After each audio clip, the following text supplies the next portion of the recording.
Elizabeth, you are the good baby. Yeah, you're damn right. I'm also the prettiest princess in the fucking ball. Indeed. Now I shall give you head pats. Pat, pat, pat. My one weakness. Oh my goodness. Oh my! Hey everybody. The reason I said last Thursday for why we wouldn't have a stream came true. It kicked my butt. It's fine. But I would rather that than, other stuff, so Getting the whole thing. yeah. Hey, Failsy. Hey, Before we start, can you just roll a d8 for me? a D8. Uh-huh. Oh god, who let Failsy have the nuke again? A I d8 told and you then a would you never let Failsy near the fat man. Yeah, a d8 and then a d20, please. Oh boy. D8. Usually it's a D6 for my chaotic stuff, so it's This not is bad. unrelated. Just please roll it. Yeah, I'm just wrong pages. At a 4. Yeah. Well, while you're Yeah, having Failsy do that, I will do the link bombing. Yeah, usually when you're rolling your wild magic, it's Thank a D20, D100. 1, 2, 3, 4. So we'll find out what this means. I am Spook.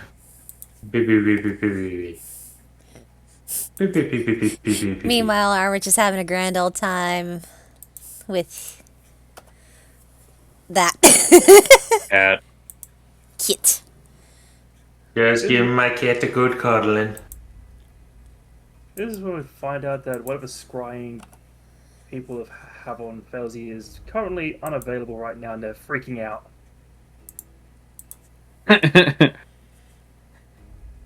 That's when it's just Listen, like, huh? your wife may or may not be still tearing across the continent looking for you. Oh god. It's like, why are we Just the sound of cascade of just crashing metal and just. Who the Fazzy? Oh no. sees Brimstone first. Where is she? Runs over and runs. Yeah, Brimstone just. Brimstone, this is how I die. I always knew it'd be under the aggressive assault of a large woman. In terms of ways to go out, this I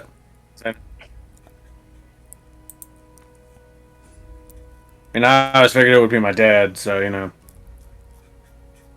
take it. This is a win. What, Yeah, this isn't What my the- father. That's fine. What's that one wrestling move where you run by them, jump, grab their head, and use your forward momentum to throw them to the ground?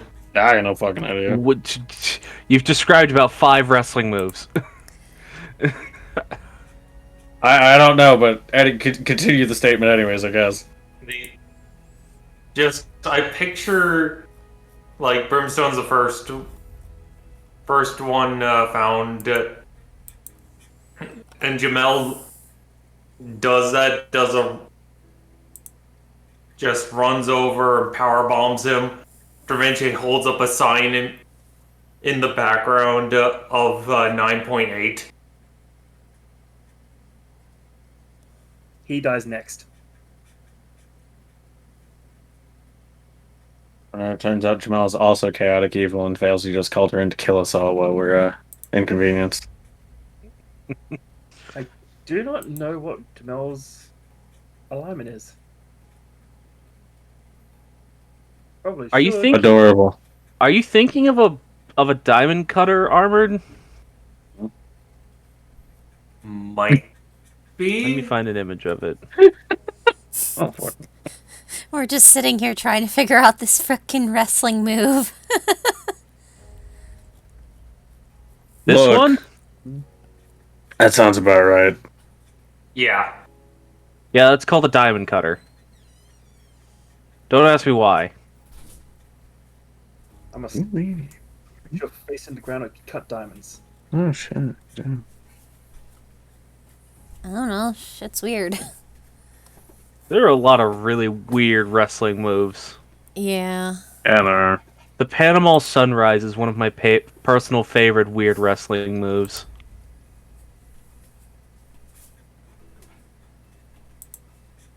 Just the names that they come up with this for this stuff. Yeah. They're pretty Interesting. varied. Anyway,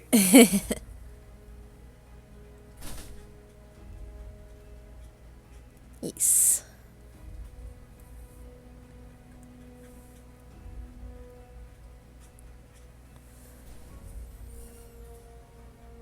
Like a backwards flipping 69. Anyway. For some reason they call it a Panama Sunrise. I'll never understand it. Nice. Also, this will be interesting. I'll have to save this. Uh-oh. Don't worry, you won't die from it. I don't believe you. I was. You could die from it, we'll see. I'm smarter than to believe that. I was trying to figure out whether or not you were talking about a wrestling move you saw online or the result of my roll. I'm- being saved for like. Honestly, either one's probably valid. Well, the answer is yes, but still. I'm good to go whenever you guys are. Yeah. Some good Greek goodness. I'm good to go. Okay, let's It's go. got spinach in it.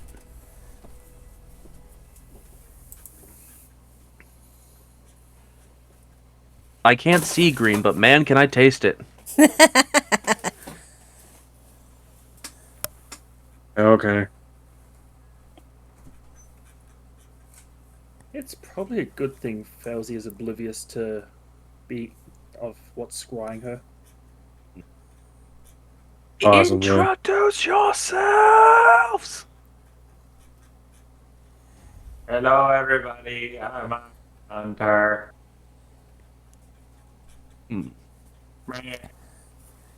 Armored, your microphone has just now decided to go weird.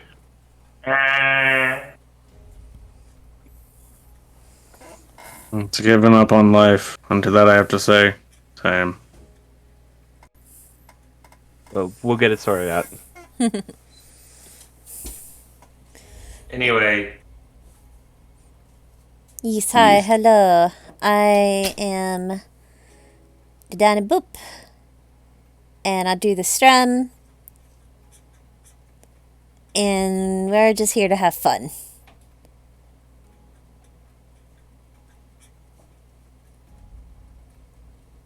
I am Failtrolls. I play Felzy, who is now the substitute rogue for our team that has no rogue.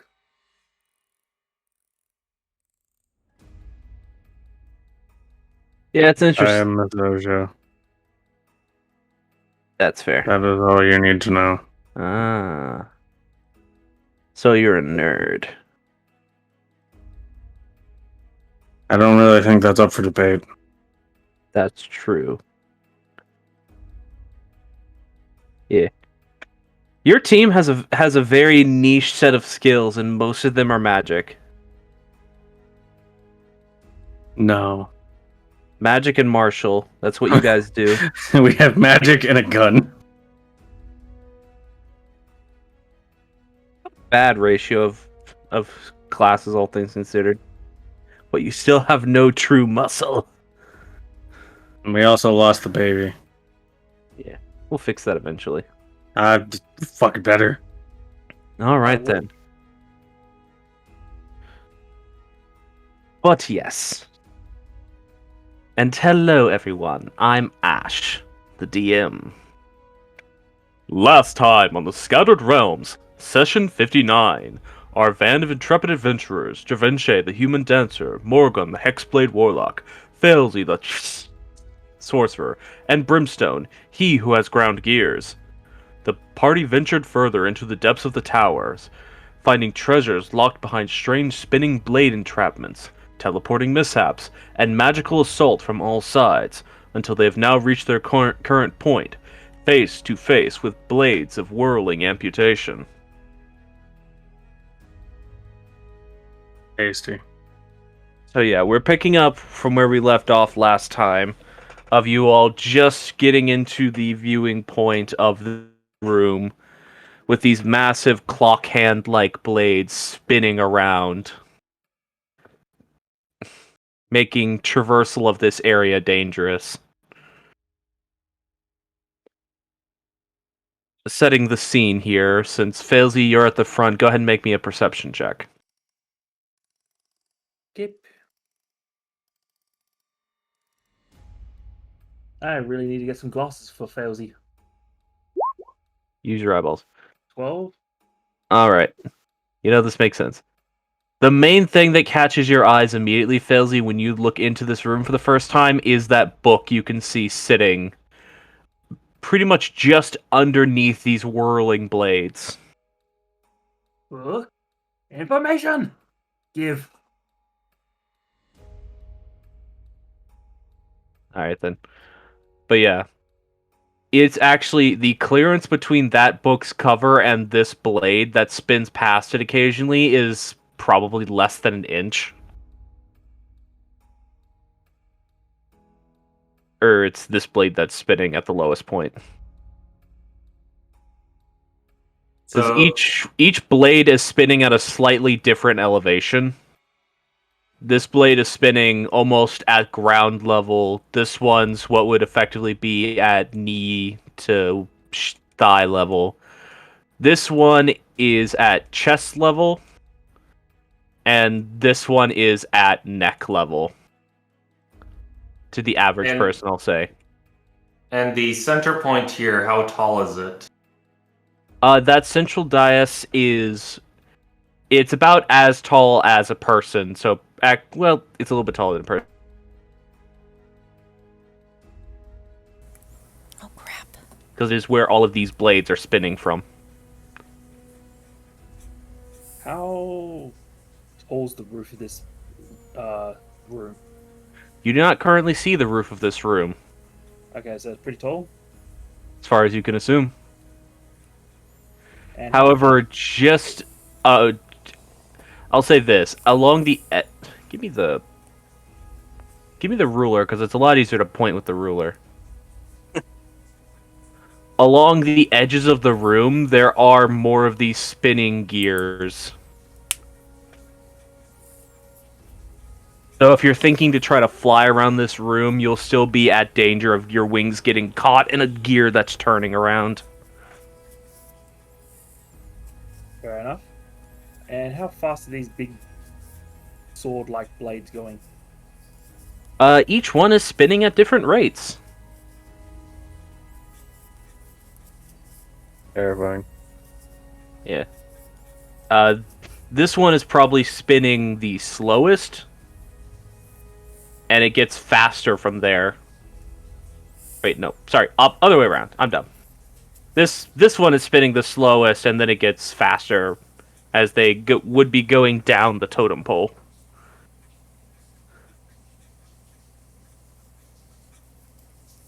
So, what's up ahead? Yeah, you can all step forward at this point to see what's through this doorway.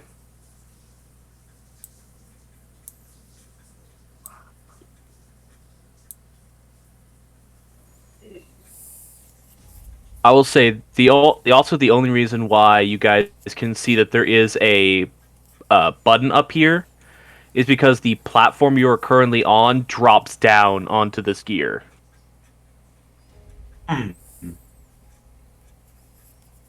This is a interesting situation. And there's Question. one way to put it. Around the outside of the room, are there doors? There is a single door here that you can see, and a single door here. Hmm. I should probably turn my cursor to something that's not orange right now. Blue, that'll contrast nicely. I wonder if that button in the middle stops the blades.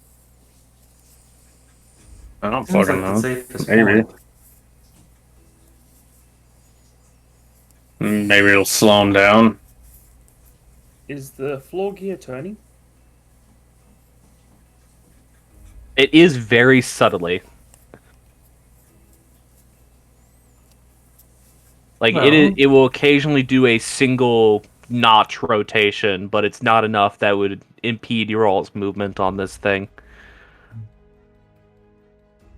well, Given how difficult it would be to get at it, I do have a solution.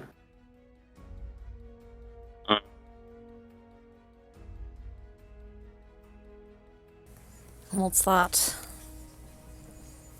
Well, studying some different techniques. I can perform the same trick I used with you, Morgan, back in Fellhaven.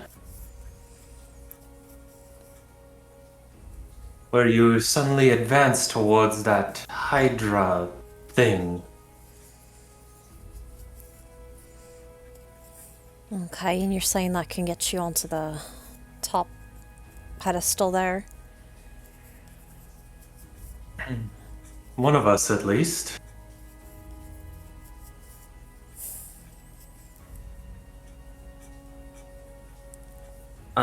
Morrigan, I'd also like for you to make for me a perception check. Okay.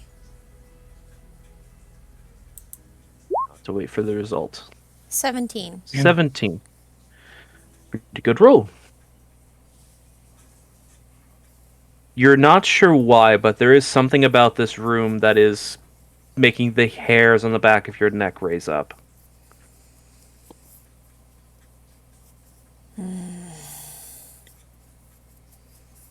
I've got a bad feeling in here. Or about here. Like, more so than just this is a fucking death trap. Kind of, yeah. Mm. I don't know how to describe it other than my hackles are raising.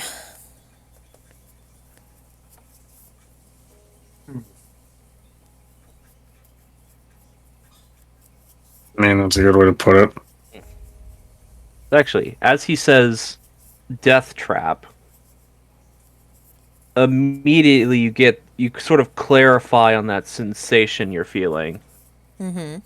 It's very similar to the sensation that hit you whenever you were in the graveyard on Kingfisher Isle.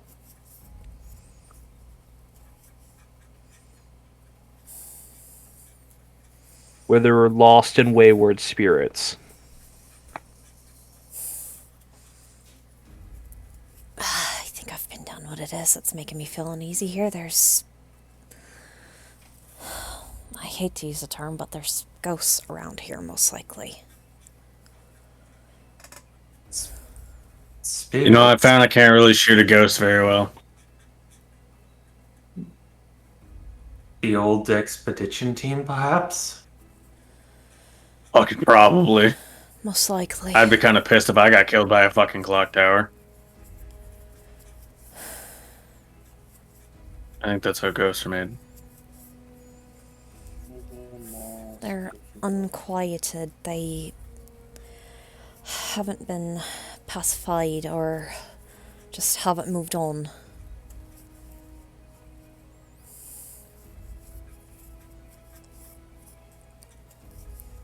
I mean,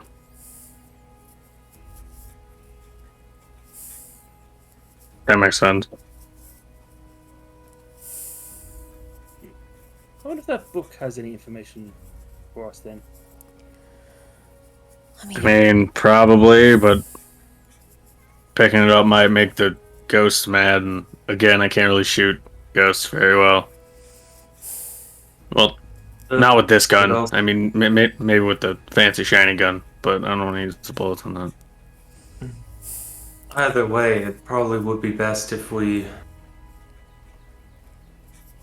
were to, how to say, if we could get, if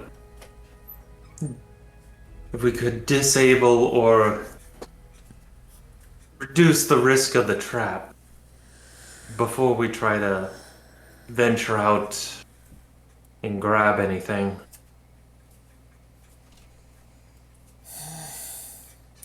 At this point, narratively, this section of the gear would have turned to be on your all's side. And you notice that it is stained with brown, rusted marks. Oh yeah, that's blood. Wonder if most That's of a the lot of fucking blood. probably Mate. most of the team died here then. Most likely. Ash, with the feeling that Mulligan's getting from this, with it being similar to before, and like I don't know if we ever clarified that, but did she quiet those spirits back then, or did she just get overwhelmed and the Arya was like, "Oh, let me fix this"? You actually don't know what happened. You felt a sensation, and the Arya had you raise it up, and all of the spirits got pulled into the blade. But you never actually found out what happened to them.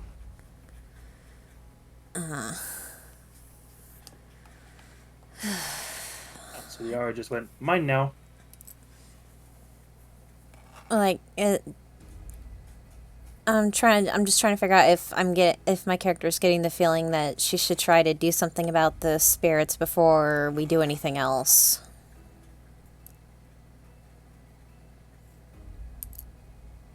You don't seem to be getting a call to that sort of action from Arya currently. Okay.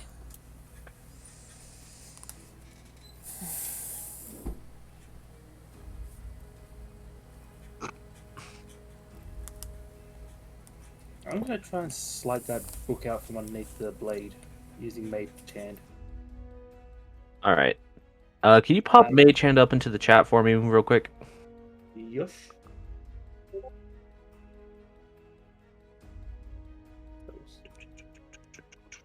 My spirit suite does not let me see ghosts. I don't. It would. It lets you see into the ethereal plane, Okay. i.e. where ghosts are.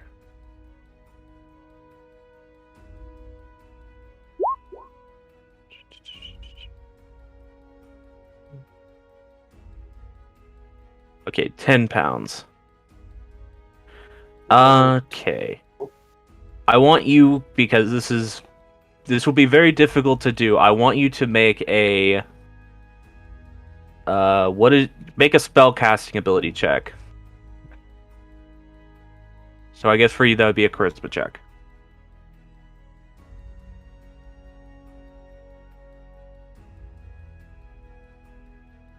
So is that just straight charisma? Yes, so make a charisma check.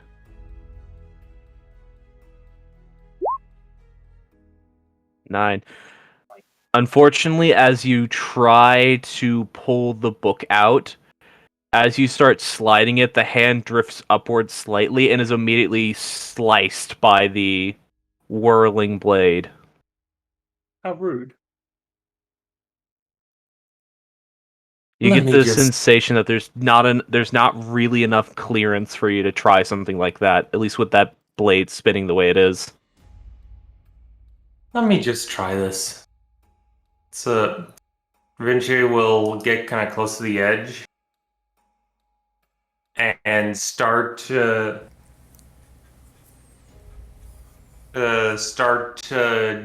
a dance. I do not have a dance routine in mind, but he will cast Knight's Move to teleport himself onto the center button. Alright. You teleport onto the center button. You are now standing there. Nothing seems to happen. Aside from the fact that you are now standing there and the sigil under your feet lights up.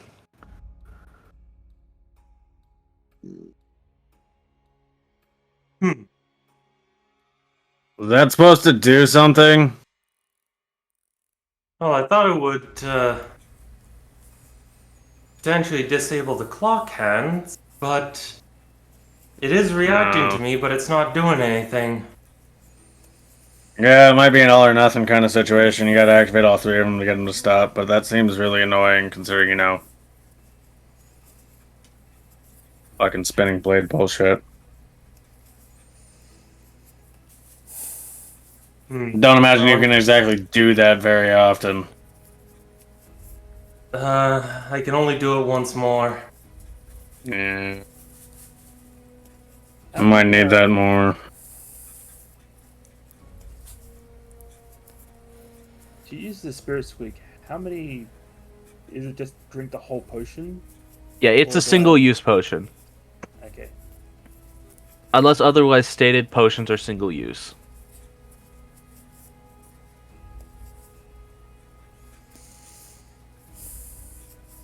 Yeah, Check the thing. Spirit it swig. is but a single swig of elixir. But you are going to drink your spirit swig? So, Morgan, you think there's some ghosts in there? Well, I sense them, but I'm not getting the exact same vibes as I did back on Kingfisher. I don't It's the same but different. Oh yeah, that's the thing that happens as well. As Yeah, they're like talking, Dravinci, I would like for you to make a wisdom saving throw.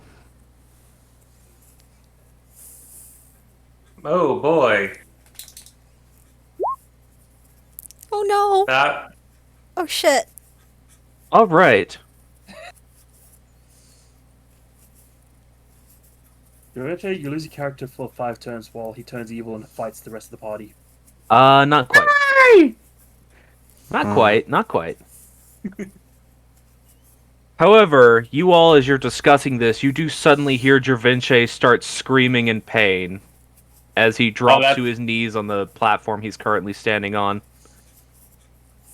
Oh boy. Dravinci, there is no damage to your body, but you are suddenly racked with the sensations of blades striking through and against all of your flesh. What? And I've got to roll something. ah.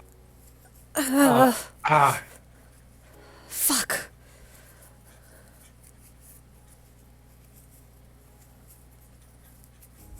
You take 8 points of psychic damage and are currently stunned. Ooh. Huh. Well, that ain't fucking good. Yeah. As you all are standing there, you just see Dravinci just doubling over on himself on that platform. Okay, we need to do something. Fuck. Only thing I can think of is if we can just run on there and try to grab those. Try to hit those things and see if it'll stop the blades, but. It's risky. This whole Fortunately, I don't really endeavor's see any other. This whole endeavor's been risky, as it turns out. Yeah. Alright, what are y'all doing? Chugging potion. Alright, what potion are you chugging? I'm gonna chug the spirit swig. I was debating whether or not to give it to Morgan to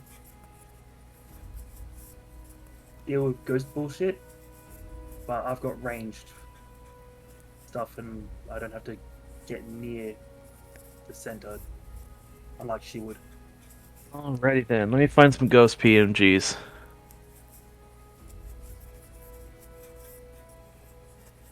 Ghost.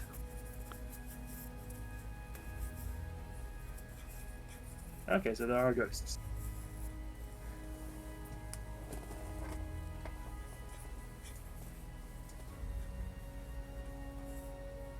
That did not come out the correct size.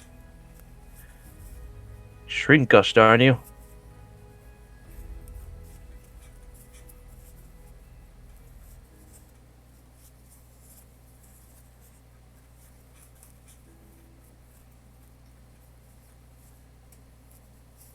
You can currently see Dravinche as he is...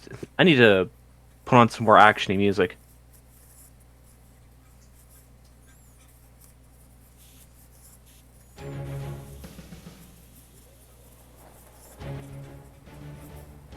You see currently as Dravinche is doubled over himself on that central pillar. These strange wisps of spiritual energy are circling around him. They don't appear to be actually physically assailing him, but it seems that being in their presence is causing him pain.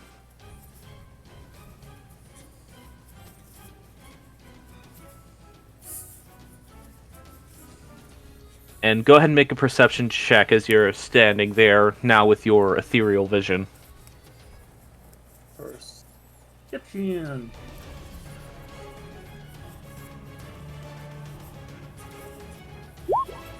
$18.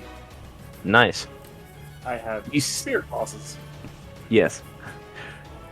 You see that there are thin threads of these ephemeral lines that are connecting them onto the platform Dravinche is standing on. And you can just barely see on the other buttons in the room more of those thin, wispy lines.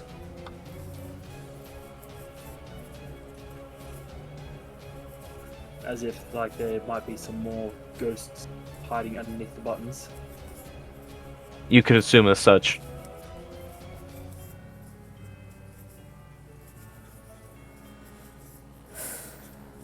Ah, balls. There's ghosts attached to the buttons who want to kick your ass when you step on them.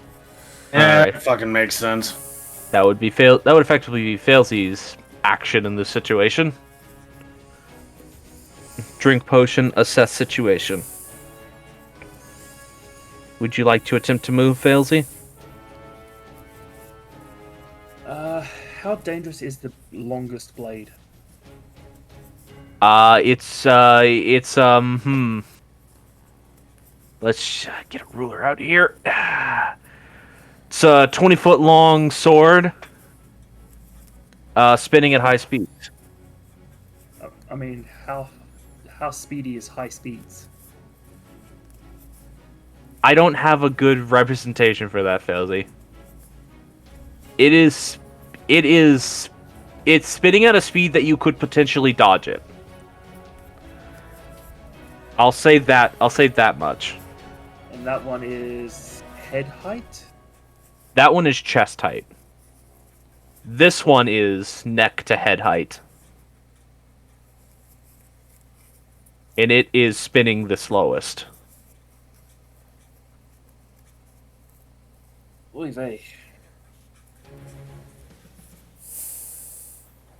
To be frank, this one is spinning at a speed that you could effectively just occasionally duck, and it wouldn't be a problem.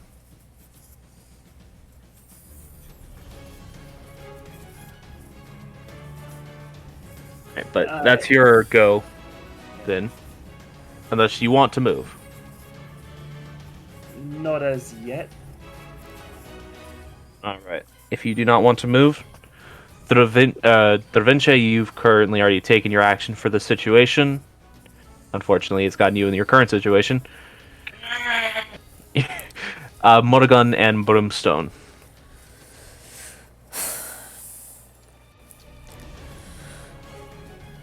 We gotta get this taken care Morgan. of. Just Morgan, you take the closer one. I'll go for the further one. you sure? I can try to dodge these things a little better than you can, no offense. None taken.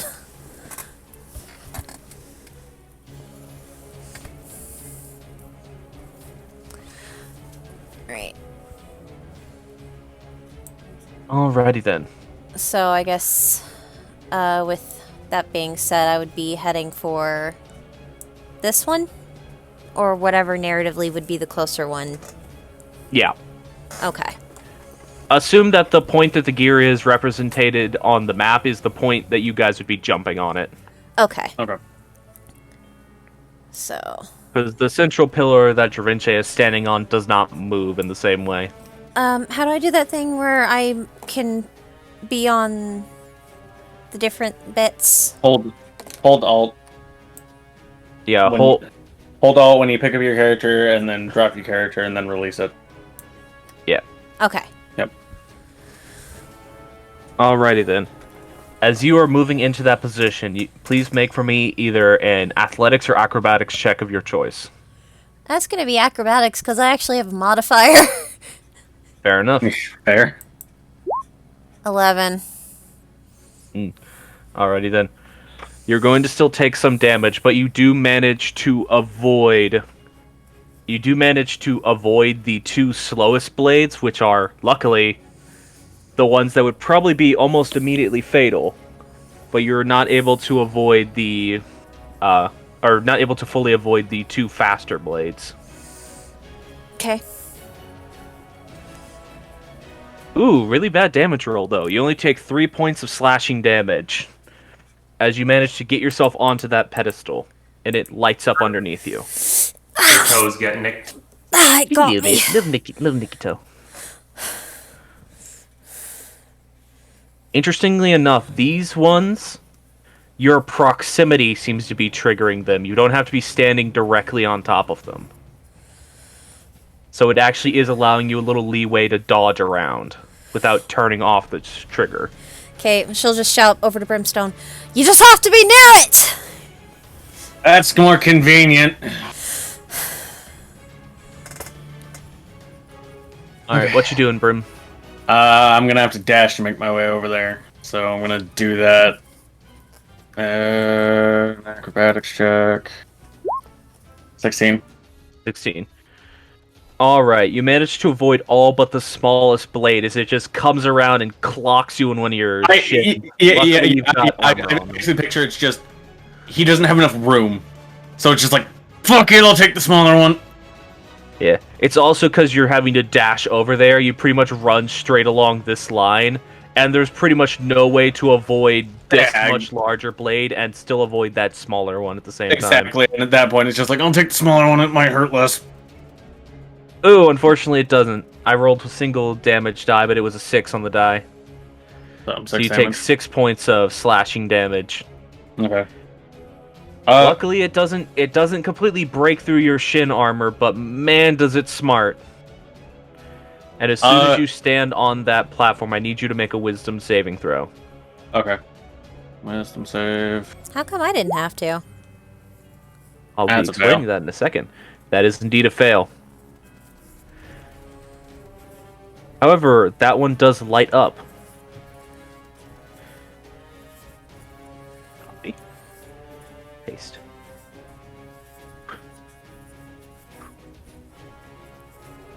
No.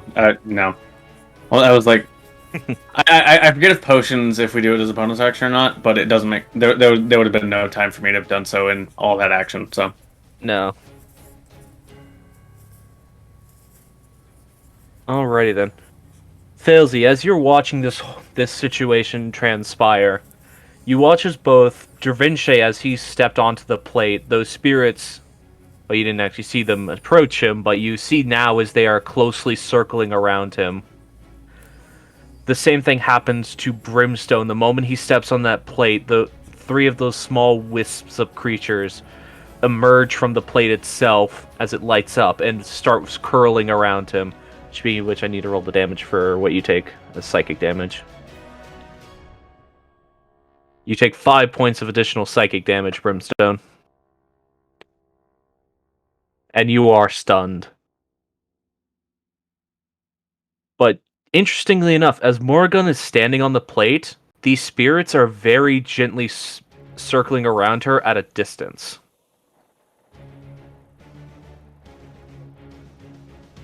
However, as you both stand on those plates, you all can simultaneously hear as the mechanical whirring of the central blades starts to wind down.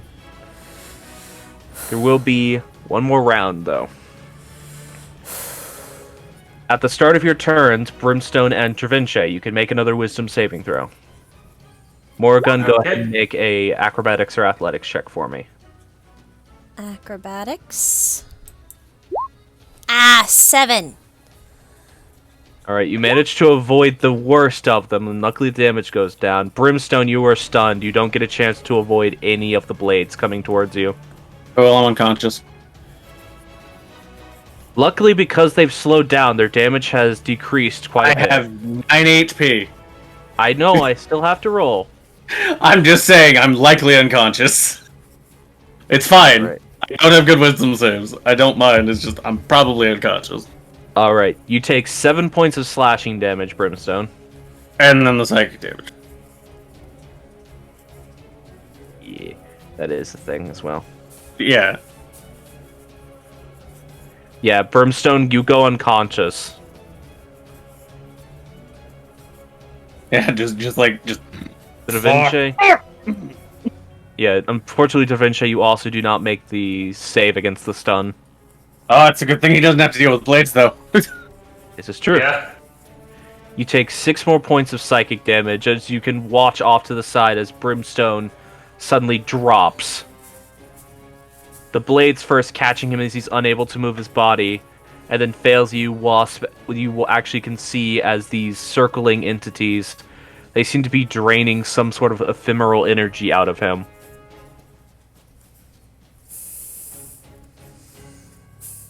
At this point, though, the blades stop. Oh, I need to roll Morgan's damage as well. Yeah.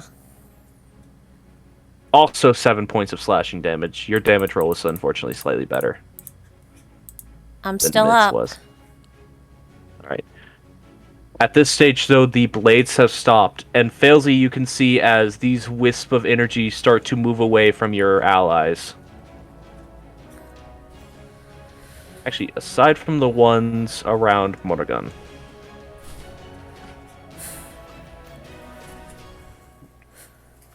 Well, I don't like that. What's going on? They're doing a thing, so I'm gonna jump in and barbecue the lot of them. Alright, what are you trying to do? I'll At see this what- point, we're gonna roll initiative.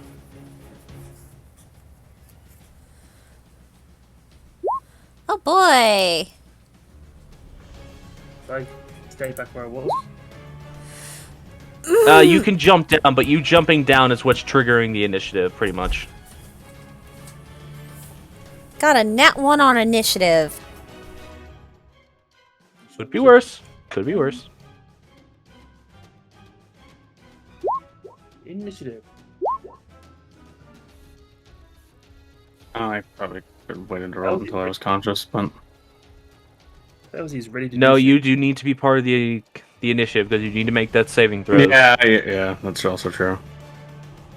Right, and I need to add these things.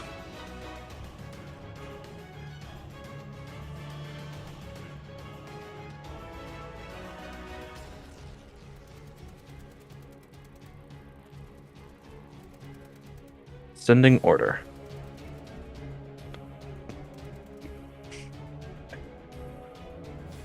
Wisp cloud. Is it visible to everyone else yet? The people who are still up, you can start to see as this purple, strange warbling field starts to apparate in the air.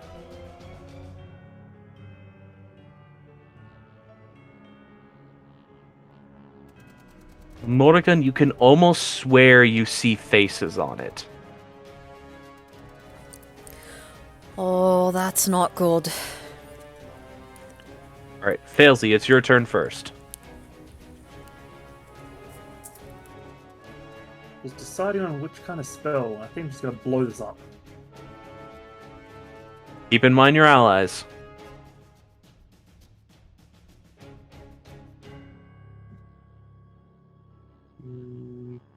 So yeah, Failsy, then Whizcloud. That'll just knock him straight off the bloody podium.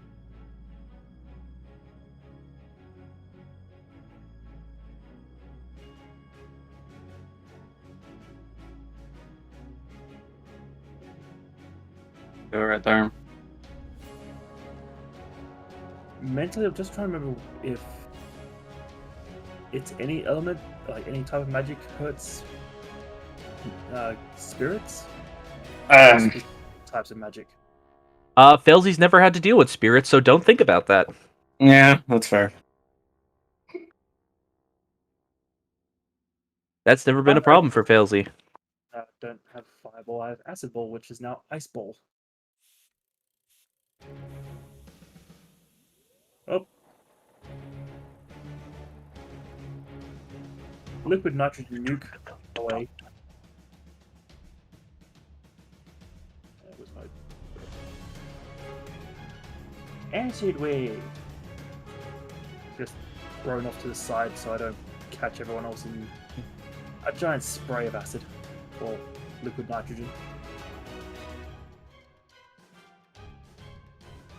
Alrighty then. Dexterity saving throw. Oh yeah, these things have really good dex.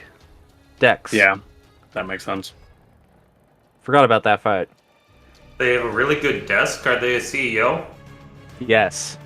This one is. Well, they take half of that. Yeah, Well, I'm still rolling. yeah. He's a CEO, which clearly means that all of his conglomeration of mass has come off the backs of others.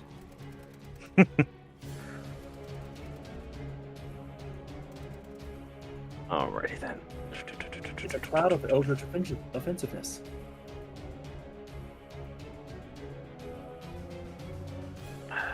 I hate math.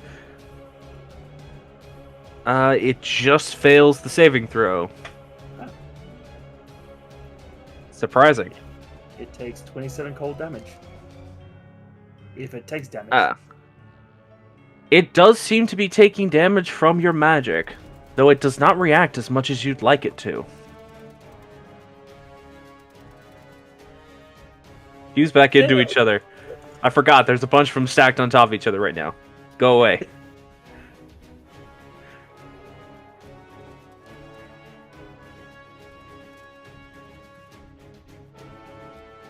Alright, so it took... Performing math in my head. Performing math in my head. Better than performing math in your head, I guess. It's definitely better than that. So it took 13. Because we round down typically. Oh. Alright then. So it put it at that HP. Alright. Do you do anything else in your turn, Failsy? Yeah, I'm gonna try and scoot around it. Not get within attack range, but get over to Brimstone or close to Brimstone.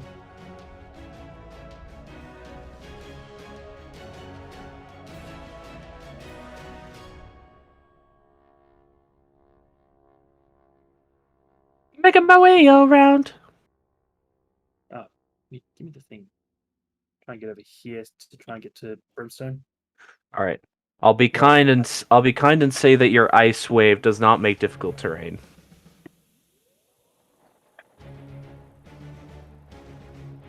Alrighty then.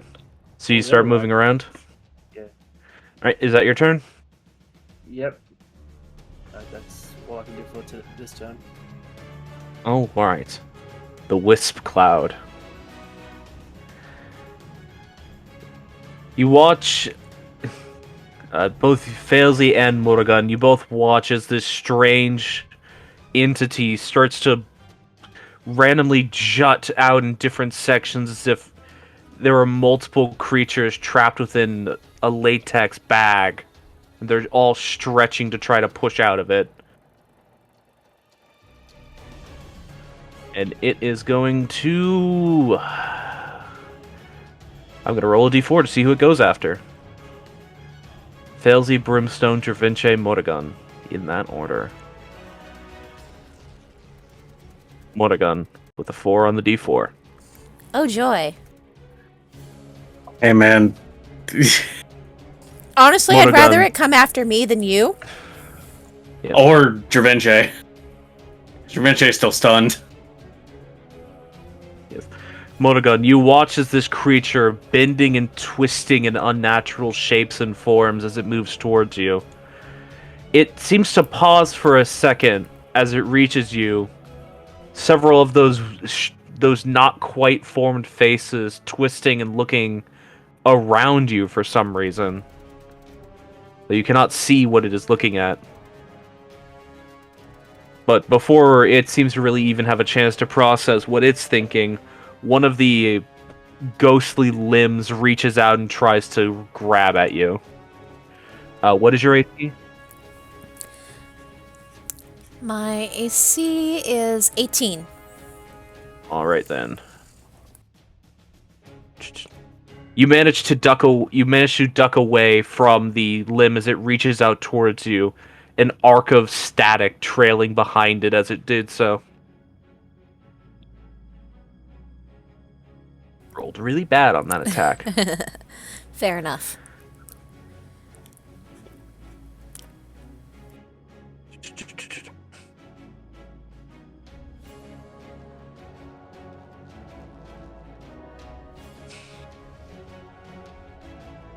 Alright then. That is going to be its turn for now. Brimstone, please make a death saving throw. I don't like this. Oh! That's 2 successes. Is it Nice. Yeah, Okay. natural 20 on a death saving throw means you have 2 successes.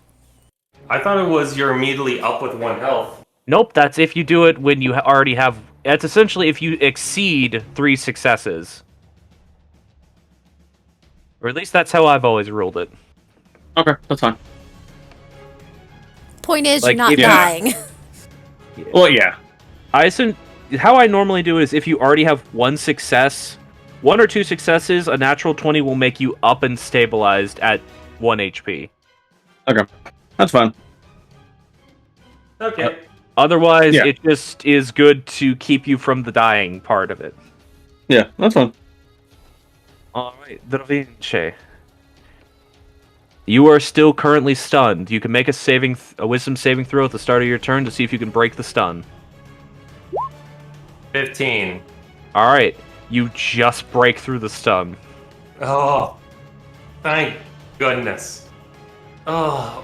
To your right, you see Morrigan being assailed by this strange ghostly creature.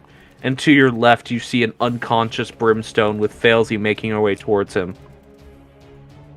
Was the save at the start or end of my turn? It was at the start of your turn.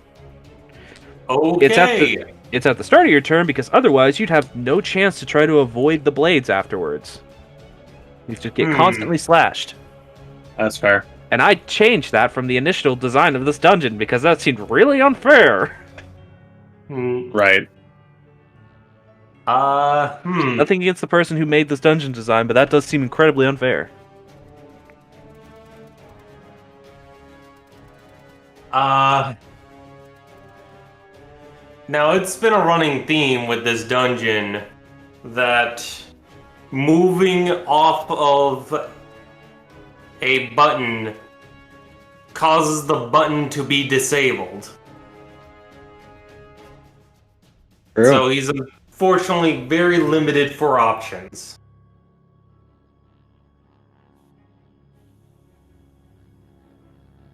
You say that, but some of the buttons you've moved off of have still stayed active.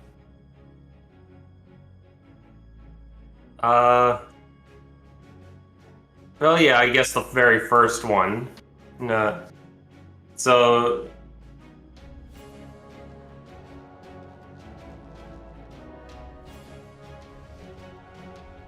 Just quickly assessing the situation, does Morrigan looking like she's holding her own? Make a medicine check. 13. Alright, you exceed a 10. Morrigan, give him a general state of what your HP looks like. She definitely looks like she took a hit, but she also looks like she's still up and ready to keep fighting. Okay, so he's going to jump off to Brimstone. Alright. And pray that the buttons do not disengage.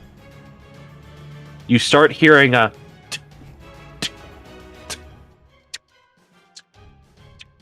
ticking noise. Okay. He's going to then administer a potion of healing to Brimstone.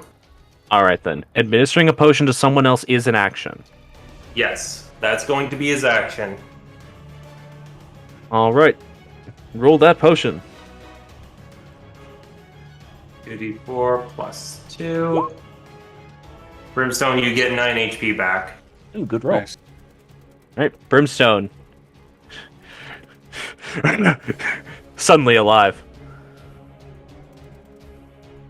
Okay, we'll get through this. There's a weird thing attacking Morrigan on the other side. I'm going to go back to the top of floors. Some timer or something gets up, finishes.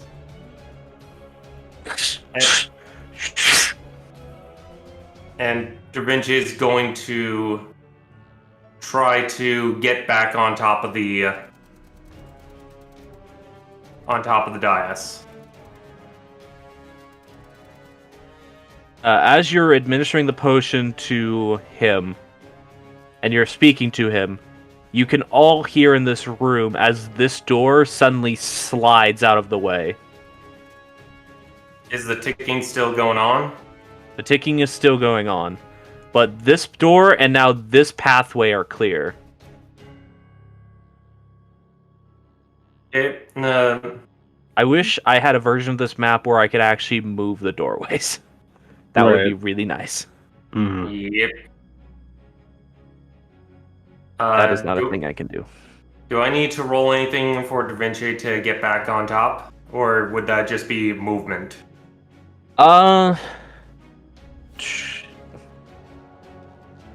Make an acrobatic, or technically this would have to be an athletics check.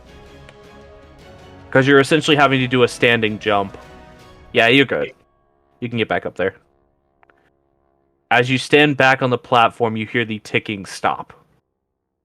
And almost the sound of a mechanical wheel winding back up. Okay, good to know. These things have a timer. I think that would be your turn. Unless you have a bonus action. There isn't... I don't think he has anything they can do for a bonus action other than... Other than your knight's move. Yeah, and one other spell of his can be a bonus action, but he's not going to waste that just yet. Alright then. Is that your turn done then? That is my turn done. Alright. Motogun, you're up. Failsy, you're on deck. Okay. Well, knowing she at least has some room to play around so long as she stays within the range that this button stays lit up. Yeah.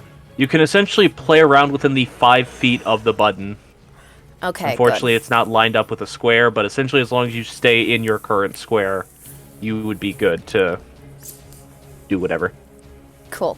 So I at least have some mobility, at least narratively and flavor-wise. Yep. Alright, well, she's got him, so she's gonna... pardon me. You're good. She's going to pull out these new weapons. Hour and minute. Alrighty then. As you summon forth your blades, the crystalline structures that build themselves out of your palms, both of them at the same time now, they take on this new appearance. Not just jagged crystalline structures, but now perfect hexagonal, almost quartz-like crystals. As they build themselves out, shatter, and form into the Aria Reformed, Hour and Minute. Still in the design of the Moonlit Aria, but now in the shape of Hour and Minute. Oh, that was a cool description. Yeah. All right. X-Blade Warlocks are fun. You get to reflavor all of their new magical weapons to fit with their actual weapons theme. Yee. Yeah. Okay, but she's just going to be going with the one right in front of her. Right. You can't actually see the 3 smaller ones around you. Yeah, I know. That's why she's going for that one. Okay. Going in first with Hour. Alright. Ah, motherfucker. Unfortunately, when you make your first initial slash towards this creature, just as you did to it to avoid its reach, it does to you, shifting its strange amorphous body out of the way of your blade. Okay. But you can certainly try again. So I did not roll high on severity. Or rather, I did not roll low on severity. Okay. I think with how it works at my level, like I just have 2 attacks in general on account of Thirsting Blade. You have 2 attacks and then a potential third you can make as a bonus action. Yep. Okay. Well, we're gonna make the second attack with Minute, because I imagine since they're both a one-handed weapon, it could be like a swing, kind of Yep. like that, so. That'll hit. Oh, So close to a natural 20, but not quite. I know. Hexblade's Curse would have been up, it would have been. But Well, it still wouldn't have been a 20. yeah, but it still would have been a crit though. Alrighty. Yeah, it would have been a crit, but not the 20 effect wouldn't have gone off. Alright, so, you hit. Let's see that damage. It was one-handed, so it's just the 7. Alright. Alright, so 7 points of magical slashing damage to this creature. It unfortunately dodged out of the way of the shorter blade you swing at it the first time, but it could not dodge further away as you bring forth the much longer blade of Minute. And your blade does seem to cut through and leave a non-reforming gash in this creature's form. All right. Well, let's try this one more time. And just gonna do the final bonus action, try to get it with Hour again. Because why not? The offhanded attack with Hour. Yeah. Okay, so that does hit. That just hits.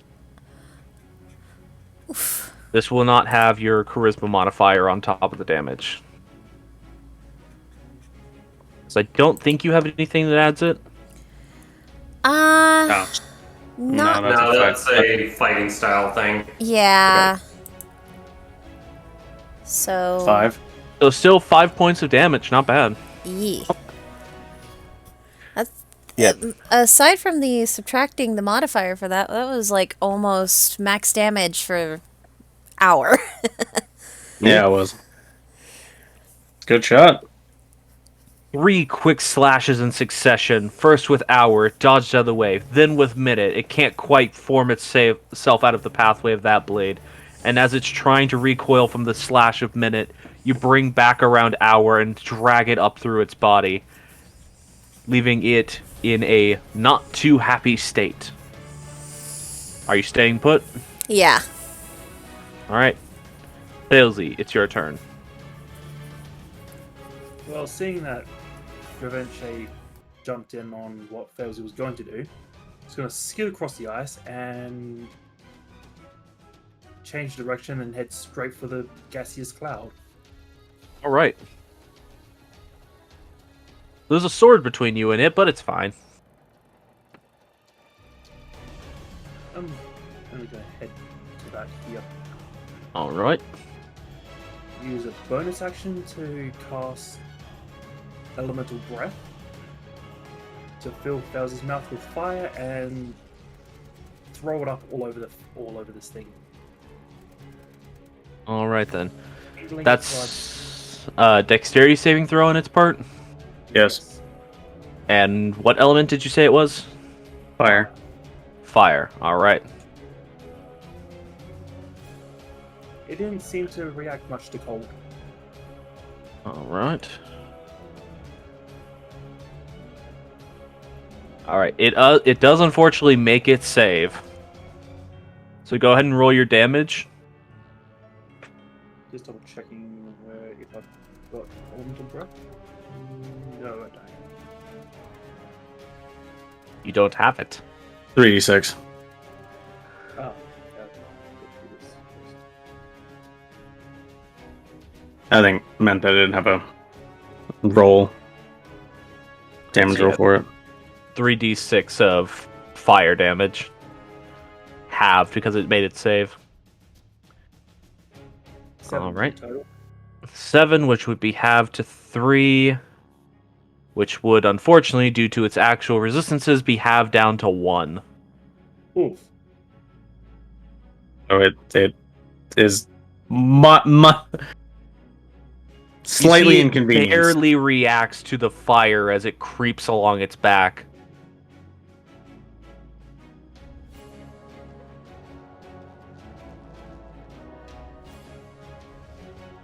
It does not seem like your elemental damage is doing a whole lot to this creature, Failsy. Ah. What gives? You can still keep trying, though. Alright, but that was your movement, and that was all. That was your turn, unless you want to use your last bit of movement. I don't really have anywhere else I can need to be. Alrighty then. Wisp Cloud.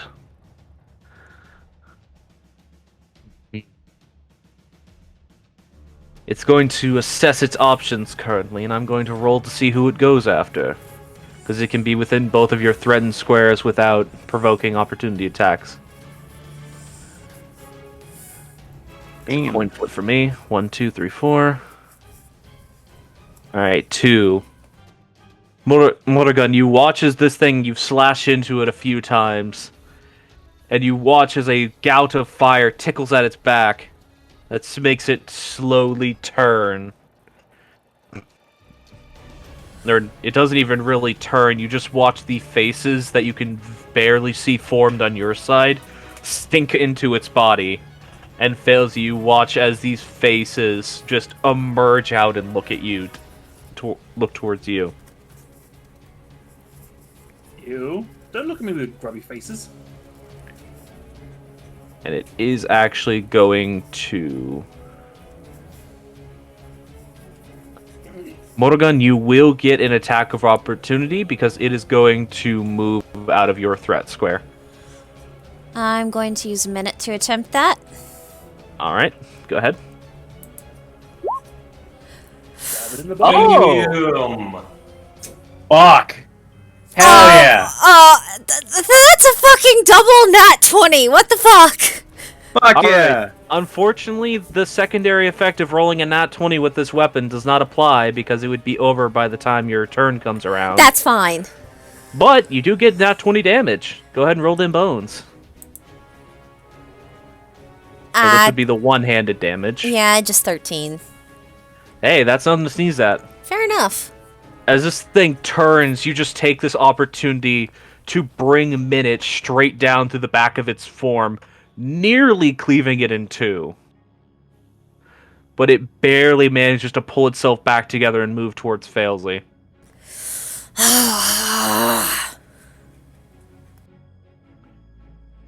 Doing math, doing math. It has that HP.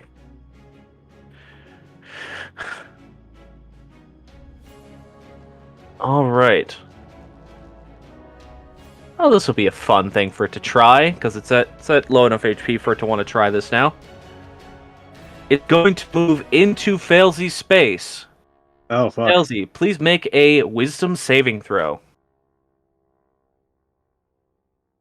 Do you mean charisma saving throw? No, I don't. Make a wisdom saving throw. Oh. Nat 20.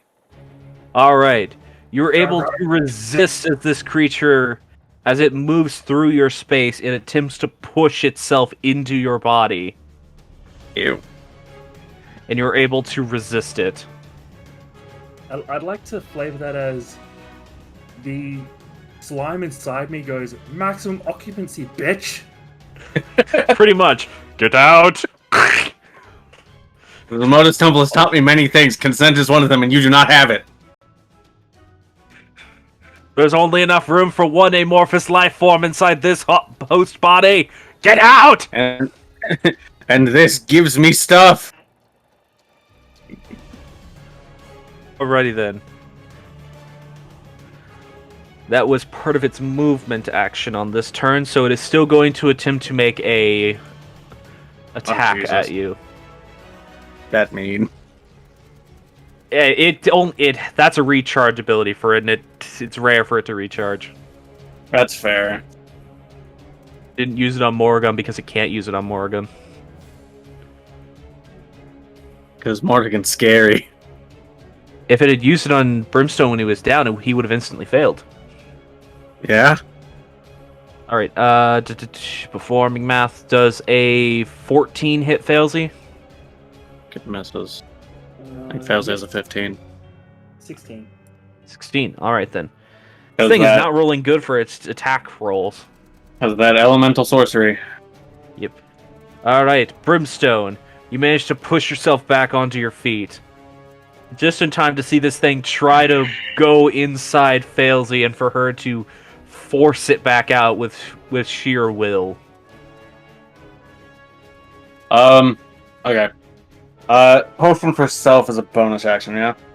Yes, potion on self is bonus. Okay. I'm gonna use my bonus action to do that. So. 2. 6. Not as good, but still something. It's more health. Going. No. I need to be at 15, not minus 15. Dumbass. I'm gonna use my first attack to reload my revolver with radiant rounds, and then I'm gonna shoot it. Alright. These are the glass bullets you got from the Zemotus Temple? Yeah, I don't know how much damage they do. You tell me what they do when I hit. I'm gonna use a crit point for advantage. These basic bullets replace the standard damage of the ammo with the requisite, or with the stated damage type. Gotcha. Because you're finally using them. Gotcha. So rather than piercing damage, they deal it'll just be radiant radiant. damage. Okay, gotcha. 27. 27 hits. For 8 piercing. Or 8 piercing radiant. 8 radiant damage. Which this thing does not seem to be resistant to. Your bullet... You fire the bullet, and you actually hear the sound of glass shattering as the pin fires, and you see a cloud of mystified, I guess would be the correct term, mystified glass fire out the front of your gun. Aerosolized. Aerosolized, that works too. Yeah. But a just cloud of shattered glass particles fly out the front of your gun. But from inside the glass particles, just this bead of light flies forward in place of your bullet. And hits the creature for 8 points of damage. It is not looking good. So you're saying that he is ghost begone. Just spray it on you and keeps the ghosts away. Oh. No. Ghost be gone. That's not what I'm saying at all. That's dumb. Morrigan's the one that has that. And I don't understand why! I mean, I'm not complaining, I just don't understand why. Alright. Brimstone, are you doing anything else? No, because I have to stay here to make sure that blades don't start going all spinning. Fair enough. Alright, Dravinche. This thing appears to be just holding on. Da Vinci is going to shout out, Brimstone, Morgan, you two can move. It seems that this center point or this mechanism operates on a timer.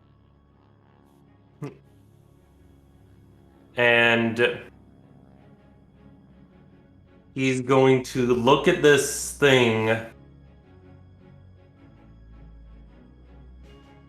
And he's going to put his hands towards his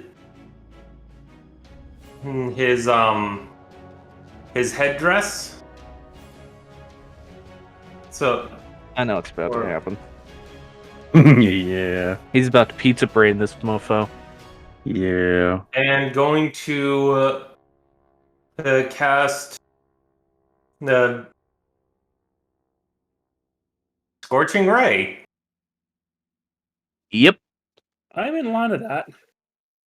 It's a good thing it's a directed attack roll and not a line of area of effect. Yeah, but if he rolls a 1 on his attack rolls, fails he could have some problems. It's fine. See, you didn't roll a 1. You're fine. Alright, only one of those hit. For 5 fire damage. 5, which gets cut in half to 2. It's still standing. You watch as these scorching rays, the two of them you fire, they actually punch through holes that were already existing in this creature's form, not doing any damage. But the last one, you actually managed to shoot it on a portion of its body where it was trying to reach towards Failsy again, and you just managed to connect. But it does not react very much. It is barely holding on.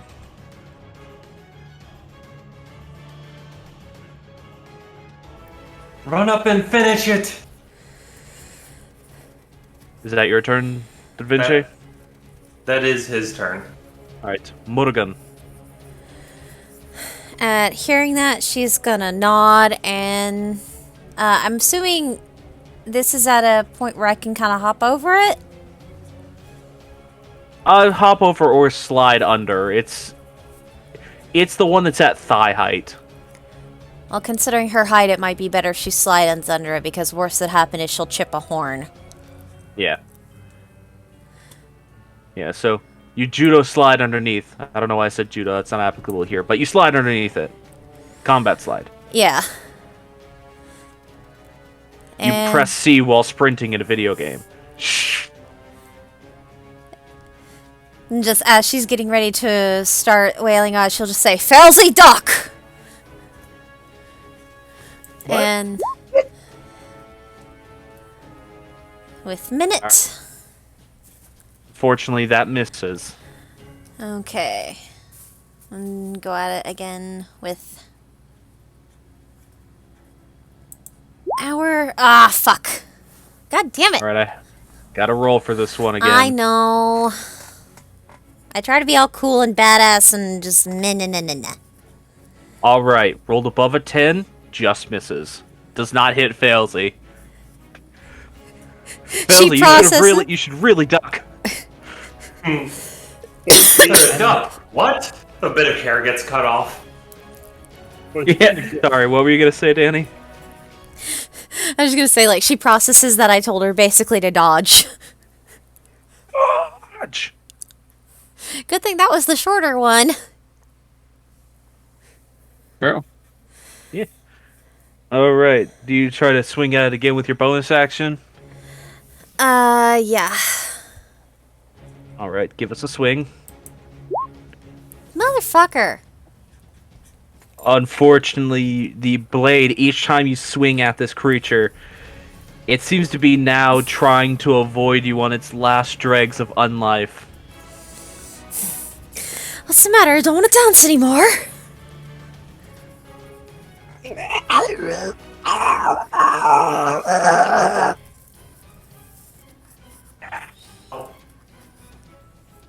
Alright then. Any more movement on your turn, Morgan?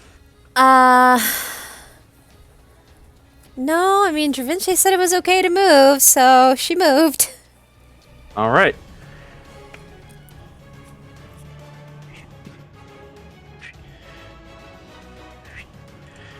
Alright.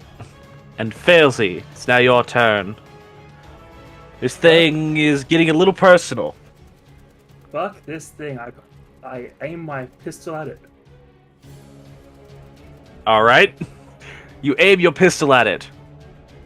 make a dexterity check because you're not proficient with it. Unfortunately, it's not loaded. It's not. No, it's So you- I fire Chaos Bolt. That Chaos Bolt has a spell component or a artifact you have to hold in your hand. You can't just pull a gun out and try to fire Chaos Bolt. Fine, I'll smack with my stick and fire Chaos Bolt at it. Okay. I'm sorry, but that is kind of how it works. I was trying to be cool and fire Chaos Bolt for my gun. I'm sorry. You can't use Chaos gun as a Bolt- spell focus yet. Chaos Bolt doesn't have a material component. Does it not? No. Oh, I might be. You're thinking wait. Chromatic Orb. Oh, I am thinking of Chromatic Orb. Never mind. You can shoot it with Chaos Bolt. Yay! All right. It also gets to look cool. It is still a ranged attack against the creature within 5 feet, though. Yeah.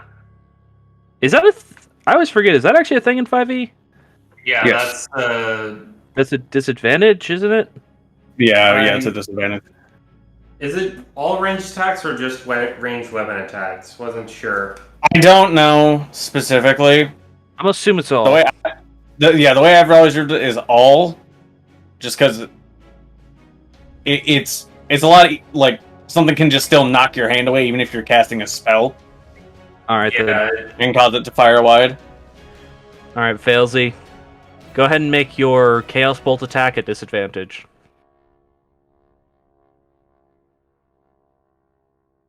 Booski. Oh, Oh, Unfortunately, you a hate 6. to see it happen. You're prepped and ready. That Chaos Bolt was gonna collide with this thing at full force, and you know it. And then it whips your hand out of the way, and it just fires into the wall. I am determined, and I will dominate fate to do this. All right, you're gonna dominate fate. Go ahead and roll another d20.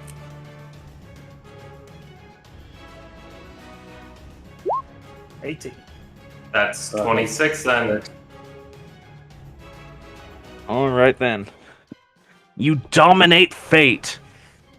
Twist the turns of tide of fate in your favor. All right. All right, so that would make it hit. What is the damage type? Ooh. 3 or 2, so it's like cold or poison, something like that. Cold or fire. Is that what 3 and 2 are? Is cold and fire? I'm just reading. 3 and 2, yeah, cold and fire. So I guess I'll try cold again. All right then. 5 points. How would you like to do this, Failsy? Because it had 1 HP.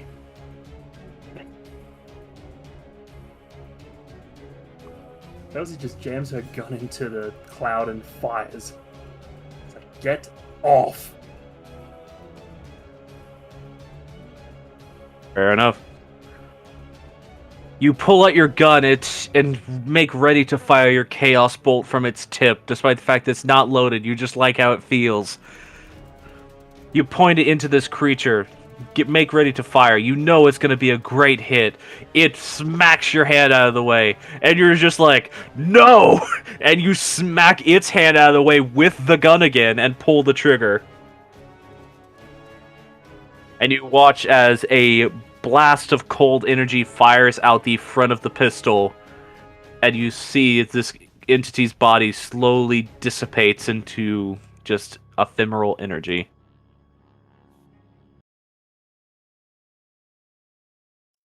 As it is slain.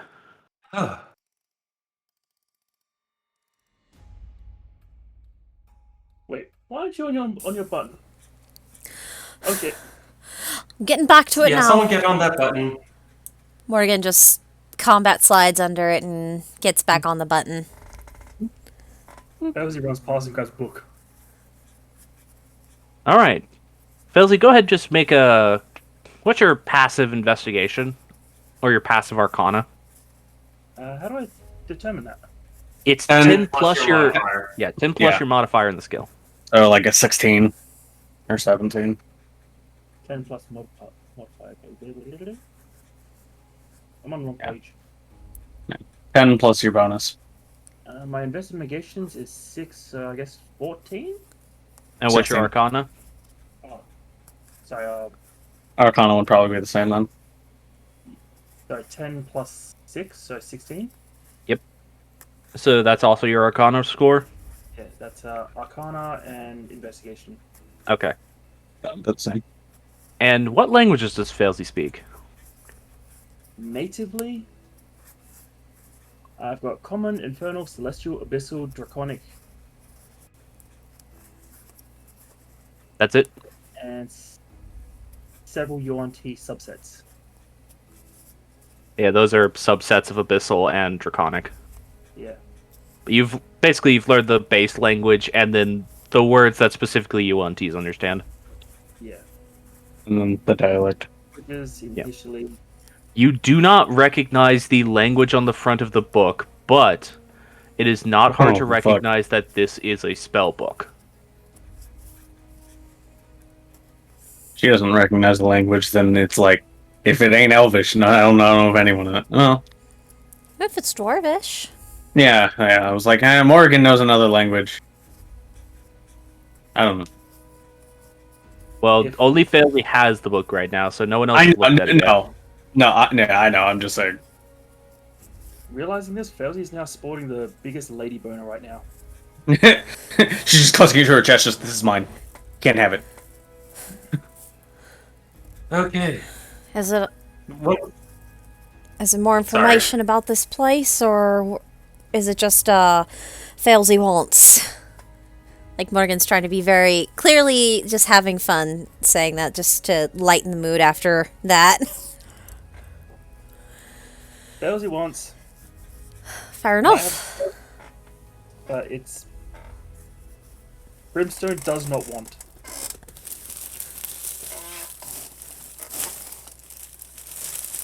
You're gonna have to be more specific. It's magic.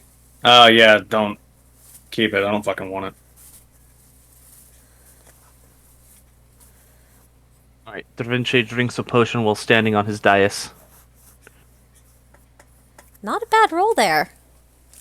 Yeah. Doors open. Failsy's gonna make her way over there before Blade starts spinning. She is not the most acrobatic person to get out of here. Failsy, as you what- make your way over there, I'd like for you to just idly make a strength check. Strength. Yep. Failsy sucks at that one. Please just do it. Just straight strength. Yep. 7.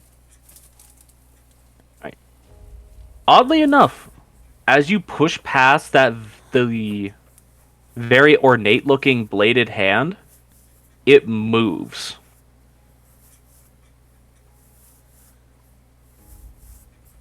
What?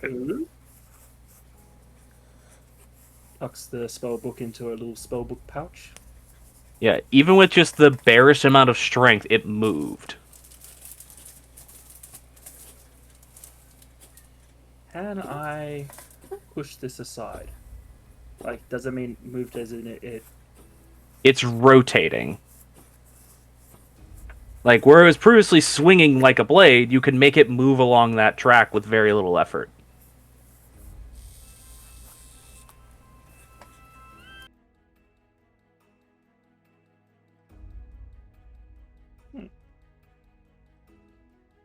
One sec, guys. I'm just gonna push it until, like, basically around the circumference until. Which something- direction do you push it in? With the clock, then I guess I'll push it clockwise. Left or right, is what I'm asking. Towards Brimstone. Alright. Yeah, clockwise would be this way. I'm just making sure. You push it in this direction. As it moves over this other blade, Dravinche, you feel something in the platform underneath you. And this smallest blade starts rotating with it. Nope. I feel that did something. Failsy, what are you doing? I'm gonna keep pushing and make sure not to hit Brimstone with it as I go past him. I would rather you not. Alright, Brimstone, you kind of have to like hop over, like step over the small blade as Felzy walks past you. Yeah. All right. You carry it from the smallest one to this one. And as it overlaps with this one, I need you to make a dexterity saving throw. I need you and Brimstone to make this check. Oh, god damn it. I think I just realized what I was meant to do. Ah, there we fucking go. Yep. All right, so Brimstone, you're just like, something bad's gonna happen. I know it is. I know something bad's about to happen. You see as she locks it into place with that one, you almost can hear a spring winding up, and you're just like, time to Matrix dodge. Whoa. Yeah. Brimstone just hears that and just like, yeah, I'm Well. moving. All right, but Failsy, unfortunately, you do not make the save. Brimstone, years of guerrilla warfare. He knows the sound of a trap going off when he hears it. Just like, Just he can't hear very well. just like, my time has come. Whoa. Anyways, But you are suddenly thrown backwards as this blade very abruptly springs back into its stationary position. oh, like all the way around. Yeah. Failsy realized almost too late. This is a mistake. Dunk. Ooh, that's a bad damage roll. Or bad for you damage roll. That is 17 points of slashing damage as you are thrown backwards and carried with this blade. Just bye, Failsy. Luckily, this top one does not seem to be super sharp, so it doesn't cut you in half, No, it's just bludgeoning. but it hurts a lot. Fair. Oh, I realized what my mistake was. My mistake is I took the cheese. Small. What? Seems like you're supposed to go smallest to biggest. Yep. I realized that before it was too late. Well, when it was too late. You know what I mean. Do you need a potion? I got it. I'm gonna drink a potion. How much is that? If it's a basic potion, it's 2d4 plus 2. 2d4 plus 2. So you guys got basic boy potions. You don't have any specially handcrafted artisan potions. Hey, basic boys are better than nothing. They keep you alive Yee. when you don't have a allocated healer. Yeah. That's what Bowser was off to go do. Then eventually jumps out down with potions. Let's be honest, Failsy. You're not an allocated healer. You have healing capabilities, but you're not an allocated healer. Alright, so 8 points of healing. Alright, I'll start that again and drag it back to the Go back to the small one again. second hand. Yep, so Clunk, and then drag it towards Morgan. The opposite direction. Morgan, you have to do the same thing where you're essentially like, I don't want that, and step over it. Like, oh, okay. Especially wary, considering you just saw what it did to Failsy and almost to Brimstone. That definitely looked like it hurt. There is a significant amount of blood on Felsy's clothes, like today. And also the edge of the edge that just cut through Failsy. Or into Failsy, rather. Let's just say it's a good thing your hands were on that thing, because that thing is at neck level. Yeah. While this is going on, has Morgan still got that hackles raised feeling? Oh yeah, you still have that like hackles raised feeling.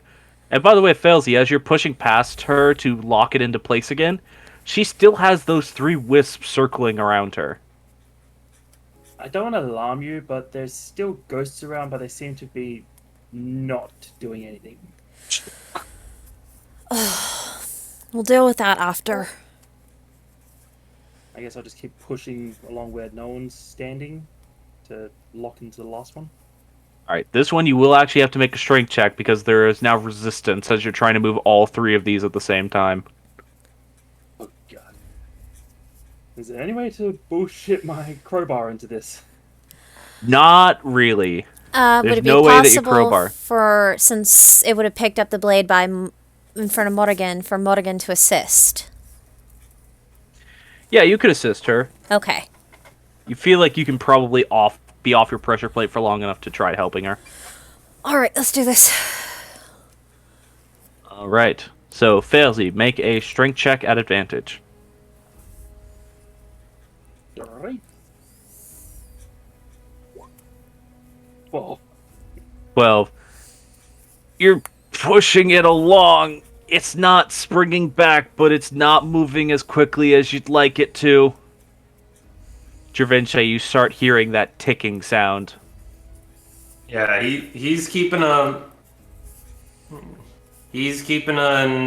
ear out for it, and when it seems to be accelerating, he's going to tell Morrigan to get back to the button.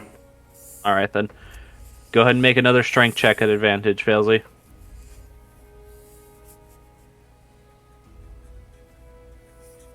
no, that's a strength save, but that's the same roll. It's the same roll, I'll count it. I'll be kind this time. Yeah, none of us are proficient in strength checks. Or Yeah, strength so rolls. There's- it takes some effort, but with both of you combined pushing it now, you were able to get this this large section of blades to finally locks into the fourth one. You can still hear that ticking, Dravinche. It is getting Morrigan- faster. Morrigan, you should get back to your button. Right. Uh, And she'll just, as soon as she's told, get back on the button, back to the button she get. Right. You quickly race back to the button. Luckily, you're not far enough away from it to be more than a turn's worth of movement away, so you can step back on it. And Dravinche, as Failsy continues moving this, you hear the ticking slowly winding back up. okay. You could still move the bladed arms, Failsy.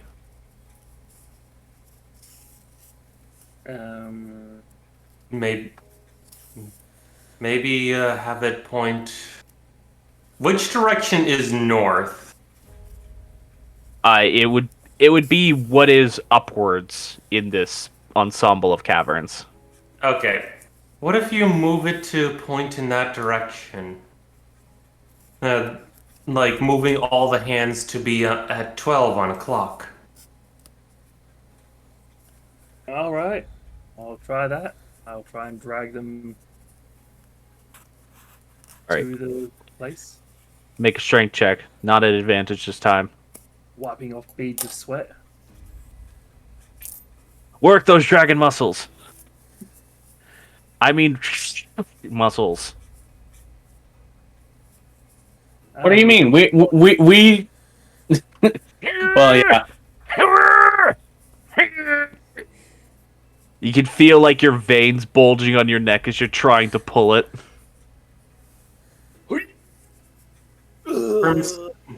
Brimstone, could you help her out? I mean, I guess. Yeah, luckily with how it's currently positioned, if one person is in front and behind it, one of you could actually grab onto either one of those rings that are on the side of the on the side of the widest hand. Okay. All right. So who wants to make the check, or do you both want to roll, or just one of you want to roll advantage? Is it just raw strength or would athletics apply? This has so far been a raw strength check. Okay. I have a slightly better roll, so I guess I'll do the advantage check. You are also the one pushing, so it'd make more sense for you to be the one making the bulk of the movement. Here you go. 11. It's starting to move, but it's given a lot of resistance. Dravinche, you're starting to hear the ticking again. Okay, same as before. Once it starts to wind up faster, he'll give the command to Brimstone. Yeah. All right, once more. On the range. Jesus. All right, this time I will be merciful because you rolled a strength save. It's same check though. I know, but I'm being merciful. Okay.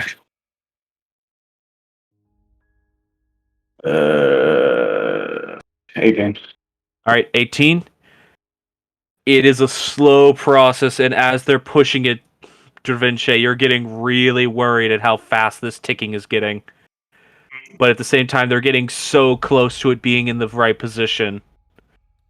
I'm gonna roll probability on my end to see if you all reach the point first or if it ticks down. And then we will get cleaned up by whirling blades and party white. All right, What Draventure would live? high or low, Brimstone? Ah! This is how it feels to be on this side of the equation. Yes. I don't like this. Let's go low. Let's go low. All right, let's do a roll. Oh, you lucky boy. It's like 49. I rolled a 9 on a d20. Oh. Oh, okay. I thought it was D100. That's fair. I didn't want to roll a d100. Also, it's effectively the same thing. Yeah, I know. You all feel it. At this point, Dravinche, you're just like, come on, come on, come on, come on, come on, come on, come on, come on, come on, come on. It's like the nail-biting sensation of just like, are they going to do it? Are they going to do it? Are they going to do it? Do I need to tell them to stop? Do I need to tell them to stop? And finally, right before you're about to shout at them to stop, you feel this final chunk as the blades seem to lock in place and, weirdly enough, fold inwards, collapsing in on themselves until they've completely collapsed into the central pillar. That's Oh, good job, guys and girls. Oh, that was And then nerve-wracking. That ticking you hear suddenly stops. I think we disabled the trap. I fucking hope so. Disable. I think I just dismantled it. Steam starts rising up around Dravinche where he's standing. As Dravinche, you start rising into the air slightly. He's going to jump off. Alright, make an acrobatics check, because I don't know if you have any kind of slow fall type feature. He does have the spell. Other fall. Well, go ahead and just make an acrobatics check, because you're not falling that far. 17. Alright. You manage to avoid 10 feet of fall damage as you jump off the top of this platform as it suddenly starts raising upwards. And we're going to go on break. Yeah, we did it! Why do I feel like it was a mistake to jump off? As it starts raising upwards, and all of a sudden there's a gun and someone using it. Okay. Bitch! So this is what it feels like to be on the other end. There are so many questions I have in and out of character, but they're gonna have to wait at least 10 minutes. Yep, bio break time. Stretch your water and eat your legs.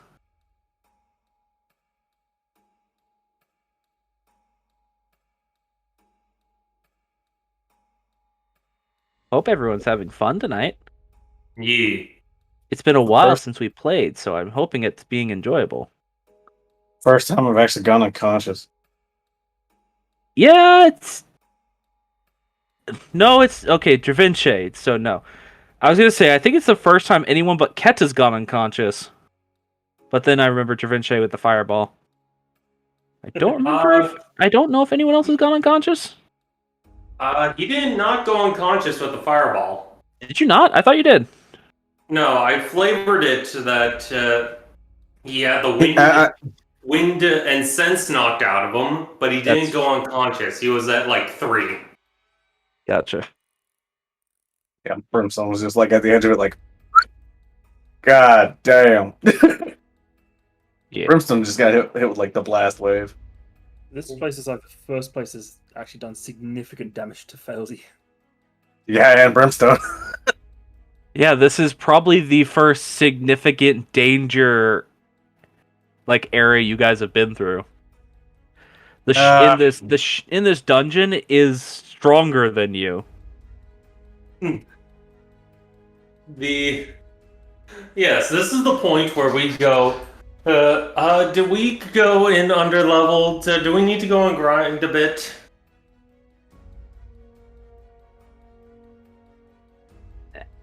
If this was a video game, that was. This is that situation in the video game where you're just like, I don't need to grind. I just need to get good. Yeah, so basically, according to Raw on Nat 20s on death saves, it does bring you back to 1. But ultimately, you're ruling there. Yeah, that. I pulled up that same thing and just figured, yeah, I'll go with the DM ruling this time. I've always ruled it that if you get a nat 20, if you've already succeeded one saving throw, you instantly stabilize to 1. Yeah, Because it's fun. It feels more. It feels better that way. Yeah, it's fine. It was just more of a, oh, okay, that's how we're doing it. Cool. Yeah. Actually, I think the way I've always ruled it is that if there is a nat 20 involved, when you fill up your saving throws, you come back with 1. That's fair. But it always still only counts as 2 saving throws succeeded. Okay, that's fair. What is it raw then? Huh? What is it raw when you succeed all your saving throws? You just stabilize. Yeah. You don't have to roll Yeah, any more saves, but you're still unconscious. Yeah, you are at 0 health, but you are stable, which means that after about after 1d4 hours, you'll regain 1 hit point and wake up. Yeah. Unless there was some healing done In the interim. otherwise. Yeah, or someone medically stabilizes you. It's effectively the same thing. That's the thing with using a medical kit where it's both really good and also pointless. What a medical kit actually allows another person to stabilize a person who is down, because that's not actually something you can do raw. Yep. Not without feats. You can with a medicine check. The healer's kit lets you avoid making a check. Well, yeah, but it lets you succeed at doing it instantly. Yeah. You avoid making the check, and then if you have the healer feat, you can bring them back to 1. Yeah, or if you have the healer feat, you can just use a medicine kit to just heal people. Yep. Over the I would course know of a short rest, I think. No, as an action. Oh, as an action. Yeah, You might be able to also do stuff as part of a short rest, but I don't. You can use your action to administer first aid to an unconscious creature and attempt to stabilize it, which requires a successful DC 10 medicine check. If you don't have a healer's kit or healing magic. Yeah, and the healers... Or spare the dying.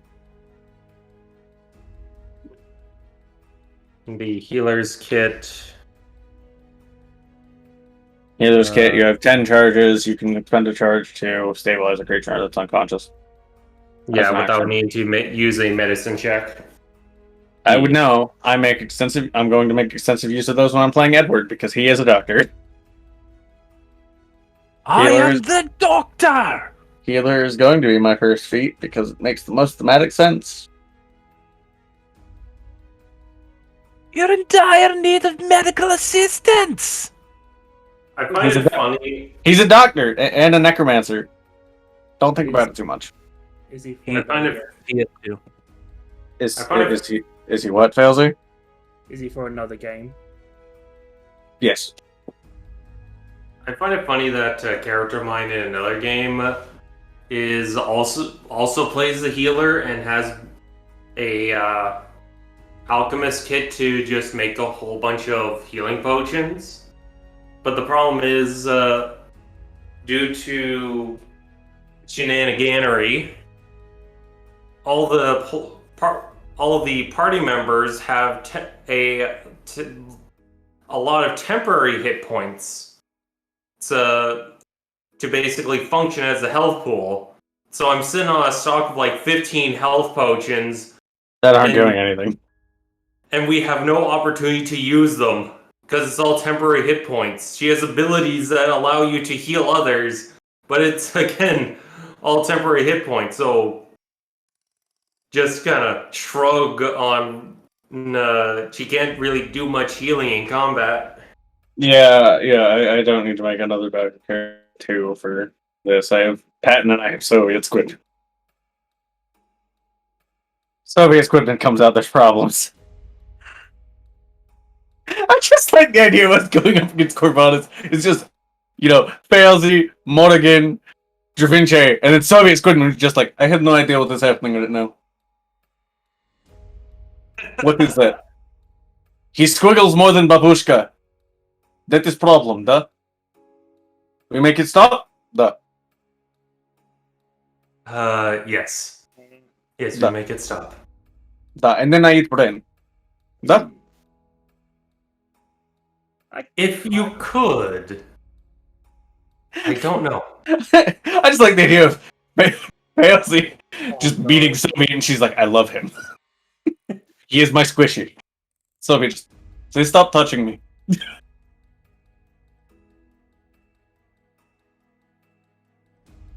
Your disgusting skin oils dry out my skin. It's Failsy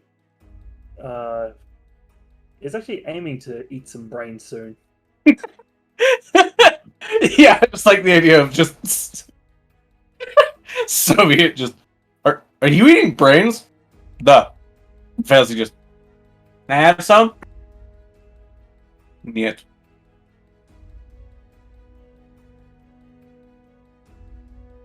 Turns out that's the bonding moment. They're sharing a guy's brain.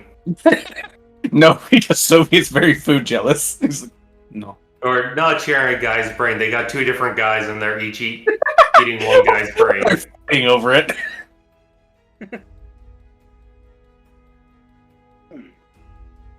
Do mind flayers gain memories from the people that they eat? I don't Yeah. think so. But Most that's people tend to make them yeah, do yeah, that. yeah. Like that's also up to Ash. I don't have anything. Listen, I don't have Soviet any- Squidmen exist as a theory. Yeah, Soviet Squidman is an extreme backup because he's my secondary. So if Brimstone ends up biting it, then I have Patton, and if Patton ends up biting it, then I have to go to. So if I only have one backup, and that's Silas. Yeah, it's more of just this like the other game that I could probably actually play Soviet and have be relatively sensical, considering shit's already fucked on a planar level here, anyways. I just picture he just like falls out of the sky next to the party, just. Hello, I'm Soviet Squidman. If Where did- Silas what- fell out of the sky, he would literally do that sort of pose where it's like just his legs poking out of the ground.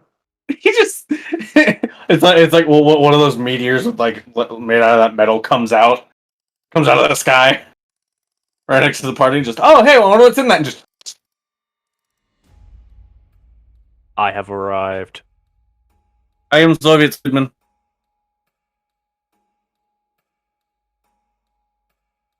Do not touch my stuff. I will eat your brain. I know exactly how Soviet would show up if he ever has to. Football moonshot.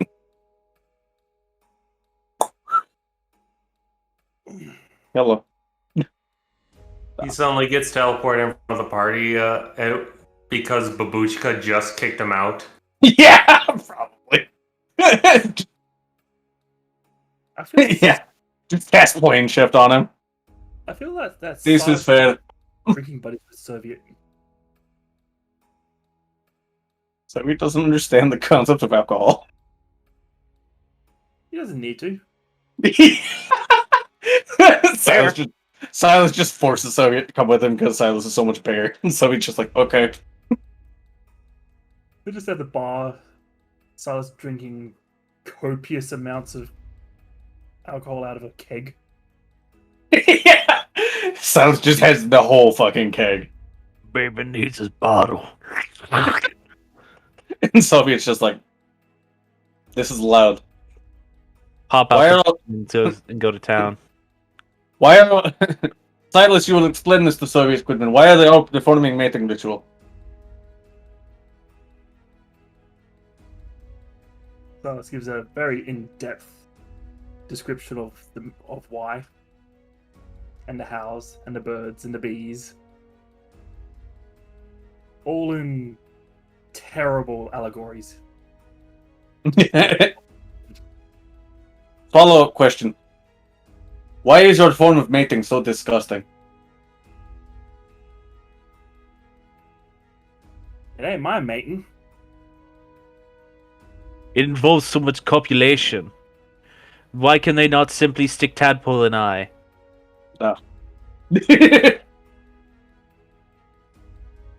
Technically, the first step in Mind Flayer mating process is human or otherwise copulation. I guess, technically, yes. Gotta have a host. Yeah, I was like, considering it's parasitic in nature, like, yeah, I guess you're not wrong. At least specifically for Mind Flayers / Elithids. Yeah. Not for other members of their race. Like the Elder Brain, I don't think does that. It's its own entity. The Elder Brain is basically just like the Elder Brain. Technically, yes, because the Elder Brain comes from a special type of Mind Flayer. The Ulthadids, which are which just happen. Oh yeah, Ultharids are just. They're not like a parasite though. They just are born. Yeah. Ultharids kind of. They basically happen when like a Mind Flayer tadpole is implanted in a relatively powerful host, like an adventurer. They're just more powerful versions of Mind Flayers, which eventually strike out on their own and become an Elder Brain when they construct a colony. And then Elder Brains, from that point, are just conglomerations of every elephant that died in a colony. Fair enough. And then you have Neothalids, which are just a giant Mind Flayer tadpole, because when Mind Flayers... It somehow survived without needing a host. It's basically... when a Mind Flayer tadpole gets too big, they eat it to keep it from becoming a Neothalid. Neothalids generally form when Mind Flayer colonies are wiped out and the tadpoles aren't taken care of. The tadpoles eat each other until one survives and it becomes a Neothalid. Neothalids have special acids which dissolve everything in a body except for the brain. Oh, yes, those nasty buggers. It's slurry soup. No, it's literally just Soviet dancing with a shark. This is my friend. I have named him Shark. That's just what they're called. There's no reason to name him anything else. He recognizes it. He is not intelligent enough to necessarily understand the concept of a name. Like you are the Da Vinci. Why is your human language so confusing? You will explain this. It requires the process of tongues. I have to use one of my tentacles to make tongue, and these no.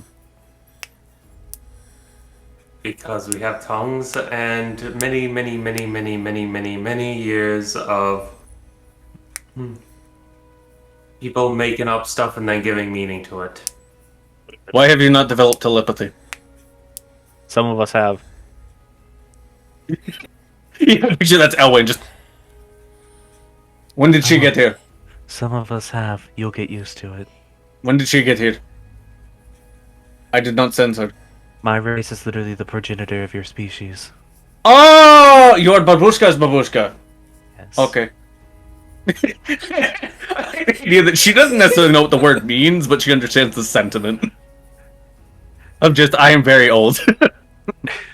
Okay. And before Russian is not Eldar, but Deep Deep speech. speech. So in turn, yeah, Soviet's robes are actually just a Nike tracksuit. I don't want to think about that. These are the ancient and powerful robes of beings from far beyond. It's just a black and white tracksuit. Does that say just do it? Duh. Do what? Eat. Duh. Do it, whatever it is. You will determine what the it is for you. Duh. Is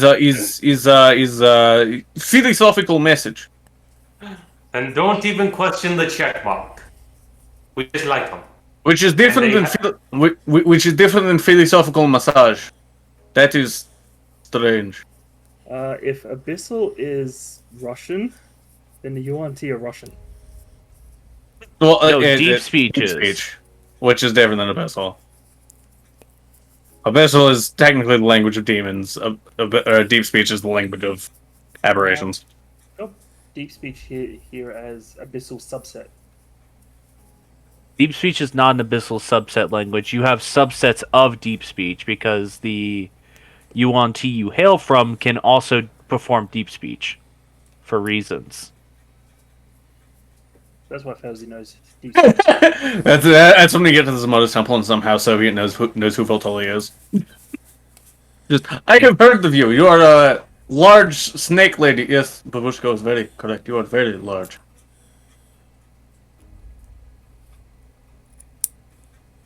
Anyways. I posted a video I think you should all watch. It's 49 seconds long and it's of a snapping turtle. I can't watch it until after stream, sorry. Ah, it's very cute. You I- have a small handheld laptop you could watch it on. And it's currently turned off. Well, I don't control that part. I also like the idea of Soviet's familiar is just a very small intellect devourer. A very small intellect devourer that's inside of the actual familiar.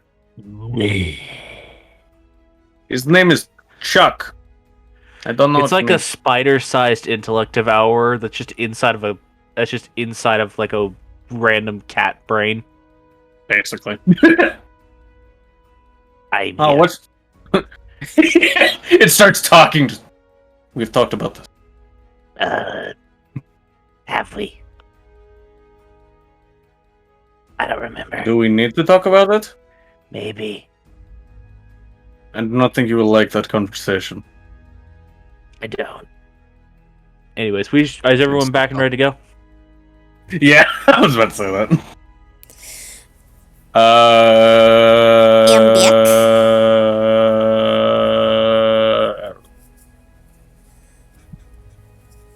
I'm I just good. had the exigent need to make sound. Fair enough. All right, if everyone's back and ready to go, has everyone gotten more liquids?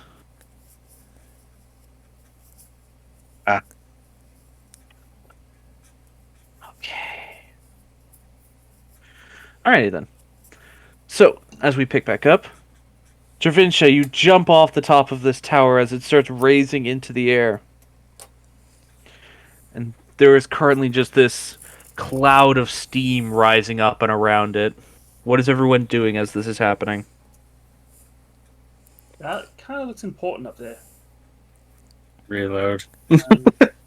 I did not want to risk it. What are you reloading with, Brimstone? Probably just gonna take the radiant rounds. Nah, we'll keep the radiant rounds. Just Alright, put the so- one in that I was missing. So just keeping stocked with Radiant? Yeah. Okay. What does my spell pool look like right now? Probably pretty good still. I also Alright. did burn through a decent chunk of spells in the first encounter. Yeah, but Filzy has a lot of extra spells. That's fair. Alright then. I went through way too many in that fight. Yeah, you were a little fire happy. I had to try and find the weakness to this thing, and I don't do radiant. That's fair. Radiant wasn't even a weakness; it just wasn't a strength. Yeah. Wasn't resistant. Yeah. Just so you guys know, based off of a souped-up will-o'-the-wisp. Yeah, I figured. I was like, oh yeah, that's a high dex. I was like, ah, will-o'-wisp. Yeah, had more That was health a than little. will-o'-wisp though. Yeah, will-o'-wisp don't have a lot of health because they have a stupid high AC for their level. How Ye- far up is that? How far up is that? Button. The Things? base of the dais is 7 feet in the air, or 7, 8 feet in the air, and this pillar has risen up even further. Probably another 4 feet.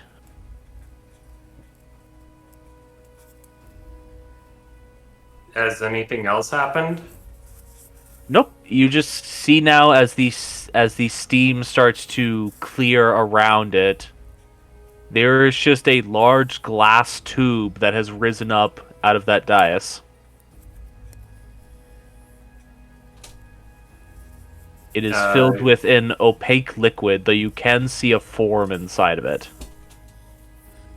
Is What the fuck? something inside? What kind of fucked up incubation chamber? I'm gonna get up there, Ned. Alright. All the need to knows. How do you intend to get up there? Because there is no longer any way to climb up there. And there is no lip around it now. Yeah. That's what I was. Well, there's like a 1 foot wide lip around it still, but it's not much. Eventually, could still got his rope. Anyone got a rope? And there's not really anything to tie it around. I've got something to tie it around. I just need a rope. You're going to that spider hunt thing, aren't you? No. Oh, fair enough.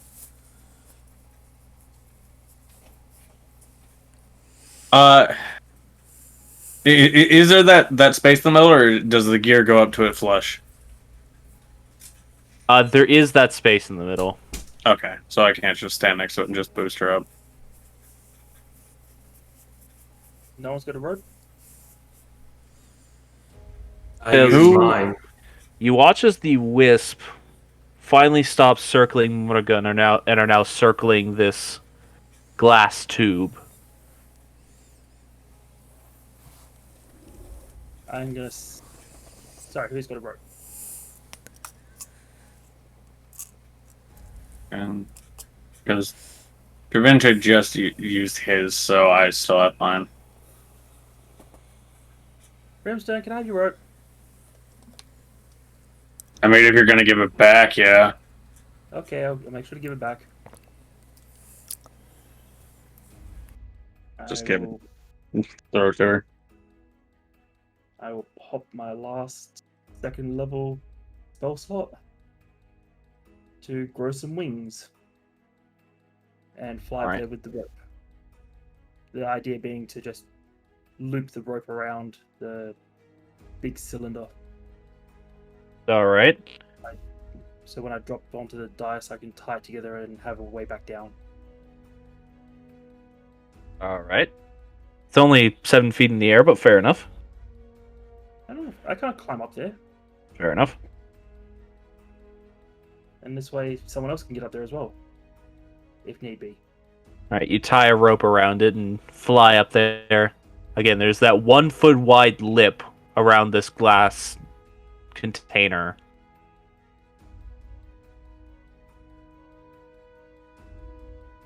So I'm sitting. Control? No. Alt. You can put yourself there. That's fine.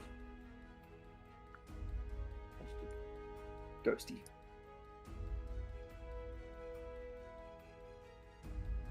Just sort of dangle the rope off the edge. If someone, What? so it can get up. What the heck is this that it would require a elaborate puzzle from a death trap and be sealed inside a location that has not been accessed for in over At least over 100 years. To answer that question, what's in the tube? Make The tube. make an investigation check I'm actually good at those. as you try to peer inside the tube to see what's in there. Perfect clone to Adventure. Maybe, you don't know. Investigate. That's an 11. Except for it's a lady version. You Oh try no, to I'm look hot. inside.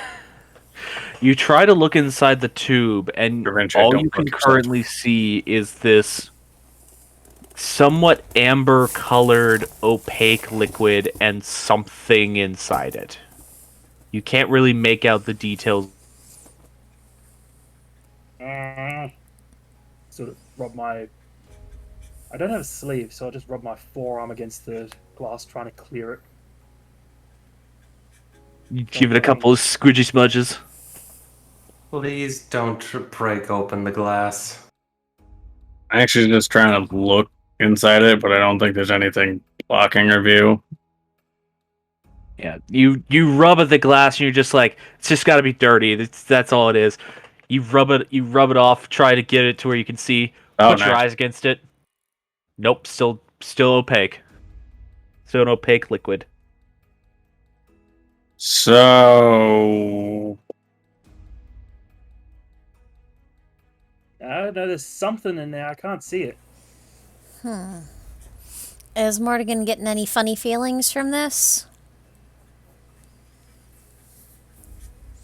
Make an insight check. Okay. 16. 16. There is definitely a weird feeling in the air right now. You're not really sure how to describe it. It's almost like a sort of revelry?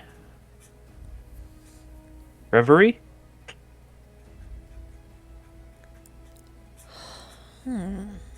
Like something about what's in this room right now. It feels important.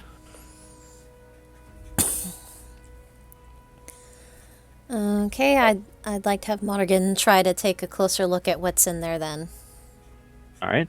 Filsy, put a rope down so you can just make an athletics check to see if you can get up on the edge of it without issue.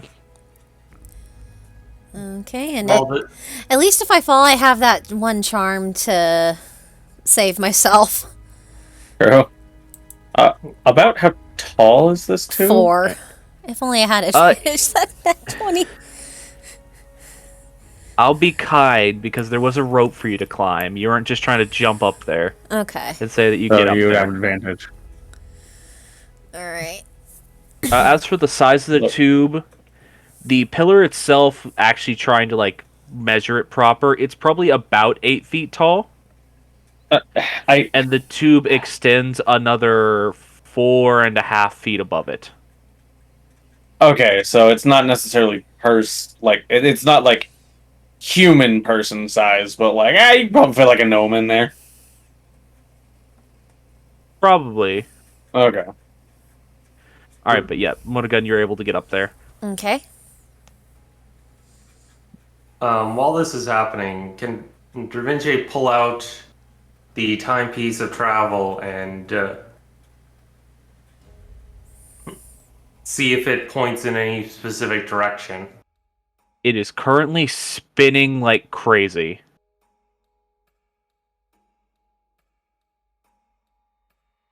As opposed to... Has it been spinning like crazy ever since we entered in? It's been unable to point you in a clear direction. It's just been like occasionally like moving, pointing one way, then jostling and pointing another way. As if it's almost uncertain what it's trying to point towards. Or you're too close for it to get a proper read, which you've experienced in the past. Sometimes it just seems to do that. But right now, it's spinning. I wonder if this is the piece we're lking for. It might Sorry, be. one I sec, I need to deal with something. Okay. I want to know why it's under all this liquid. That seems concerning. I just know that it feels important. I can't explain Motor why, gun. it just does.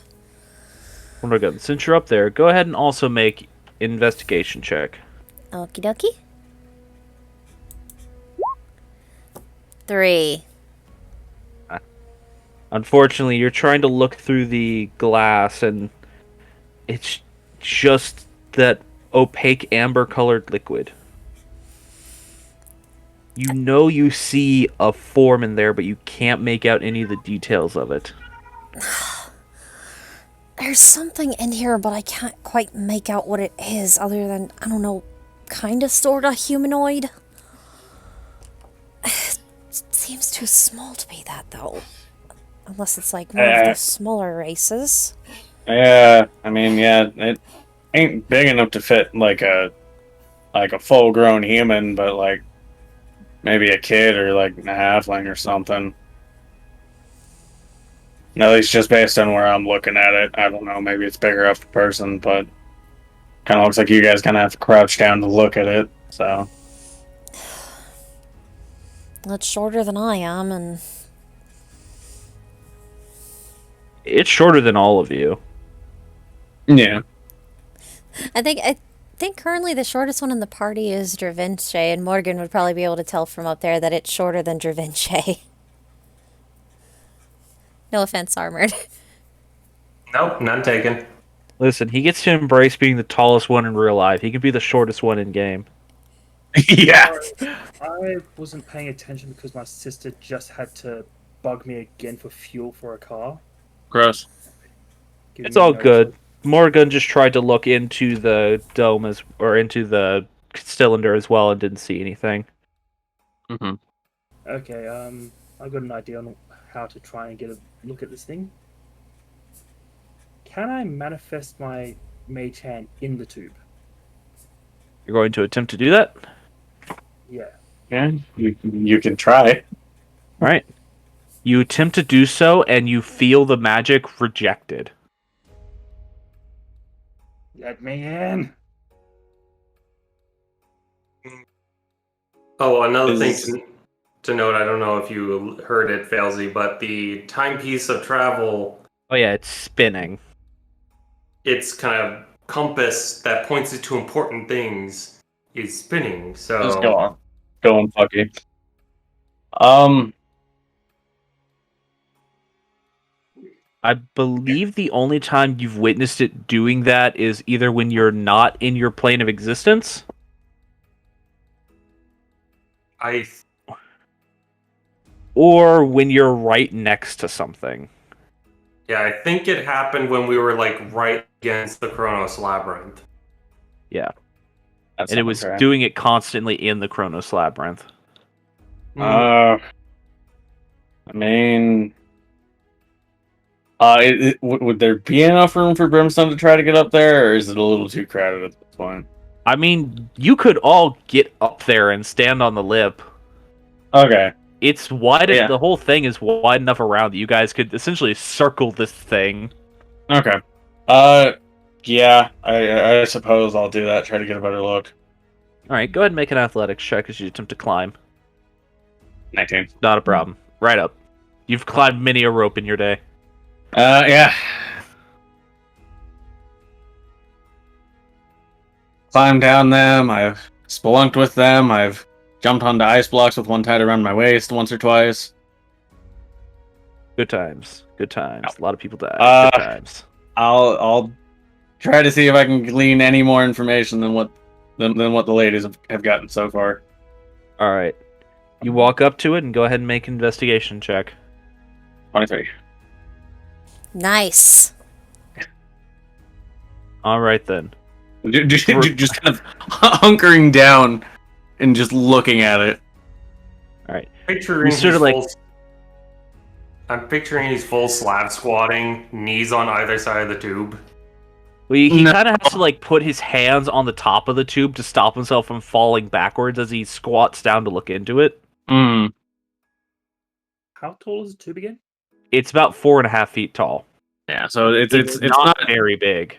yeah, it's not tall enough for a human-sized person, but like a halfling or a child. What's it topped with? Probably more What it's bronze. topped with the button Dorinche was standing on. Yeah, it popped out of where the button was. Yep. Well, you see, like, on the top of this thing, like, this brown section, like, this is the top of the container. Oh, okay. So it's okay. It's pretty wide in diameter. It's just not tall. Yeah. Gotcha. It's part of the reason why you guys haven't been seeing anything this whole time. Because Mhm. you could assume whatever's in there is in the middle of it, it's pretty far away from the edges. Pretty far away, and there's a lot of opaque liquid. Yeah. Brimstone, as you're peering into it, you're just staring in it for a second. Mm-hmm. You just think, and you just stare into it while everyone else is like talking about what to do next or what they're thinking it might be or anything like that. You're just tuning them out, ignoring them. Typical Brimstone behavior. Honestly. Yeah. The And you kids just- are arguing again. The kids are plotting. Time to do the adult work, and you stare, as is the adult work. Mm-hmm. And for just a moment, you see something move past the glass. Something white. Something porcelain. Mm-hmm. You see a mask drift past the front of the glass and before you. Mm. Just independent. It's a familiar mask. Mm. Specifically, one you saw on the face of an entity pulling behind it a small cart. Yeah, so it's just the sound just oh no, never mind. It's not Game Master. Yeah, yeah, just everyone else just no. Okay. Yep. Okay, we're good. You see floating in this vat the Mask of Necessity.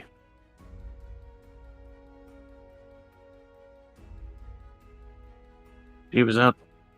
Now he And you're the only one to notice this. Just... Huh. What is it?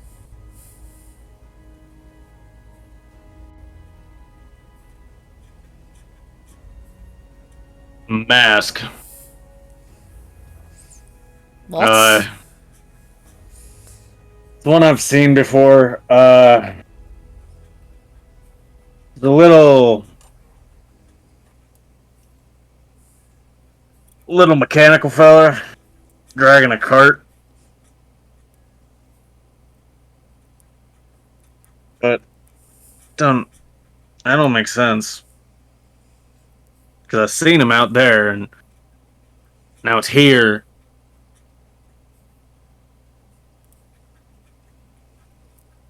Wait, you mean the little guy who would offer trades? Yeah. Trade. Wait. You've seen him too? How do you think I got the hat? That makes sense. Wait. Brimstone just... Huh. I wonder if we go back to the labyrinth if you can get something too. Maybe? Well, I mean, I think that's why I got... And just kind of motions towards repent. I'm pretty sure that's why I got it. Yeah, you would be aware of the fact. It was stated that the only reason you got that was because you had the 3 marks on you. Mm-hmm. Yeah, the 3 marks of time. Or something akin to that they were called. Reflection, necessity, and game master. That was what his was. Chaos or something. Entropy. Entropy, that's what it was. Ah. Necessity, memory, and entropy, that's what they were. Yep. Necessity, memory, and entropy. I don't know if there's anything else in that. It seems like a really big vat to have something so small. Would you deem it wise for us to try to break into it? You say as Felzy is currently scritching the crowbar around the top of it, trying to Just find kind the of seam. eyeing Failsy. Just, I don't know what fluid it's being kept in. Not something I recognize, but I'm not really a alchemist.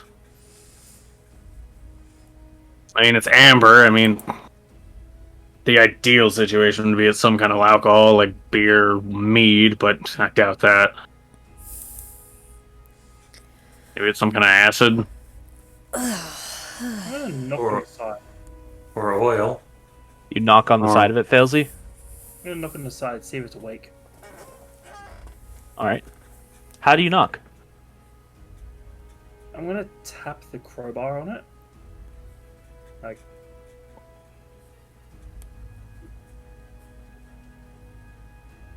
Like on the glass or on the lid? on the glass. I don't know if that picked up on mic. No, we didn't. I didn't hear you.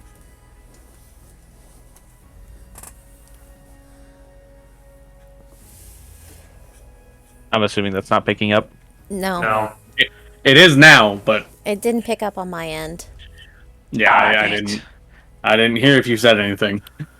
It wasn't voice I was trying to do. Oh, yeah. Well, You- still, didn't hear anything. Okay, darn it. Curse you, microphone, are not picking up my sound effects. I should switch back over to the blue snowball.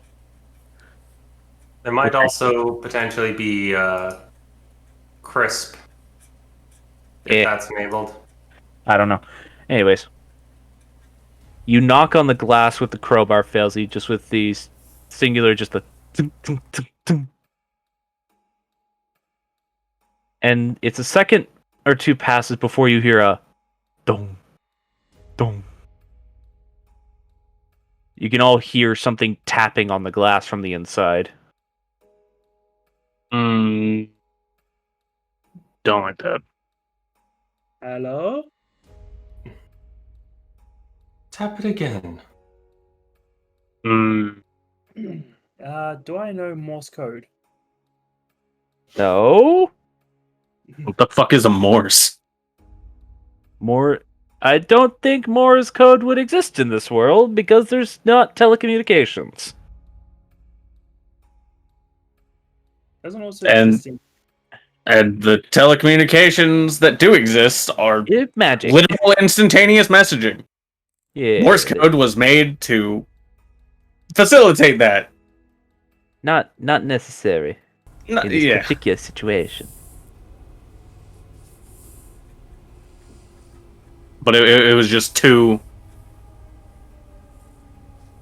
It just seemed to be a very small tapping on the inside of the glass. Okay.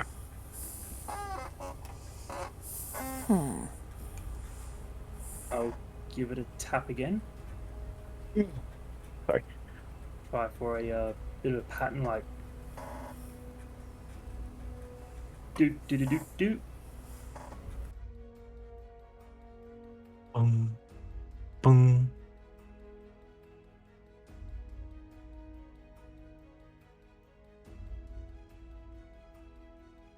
Okay. So same kind of just quote unquote pattern. Hello? Hello? Hello? Hello? Oh god, it It spoke.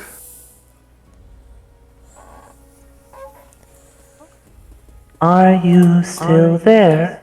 There. I'm here.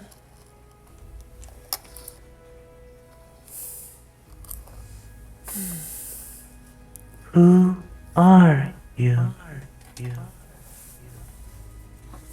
Well, I'm Failsy, that's Morgan, that's Brimstone, and that's Dravenche. Fancy. Morrigan. Dravince. Brimstone. God, it's in my actual name.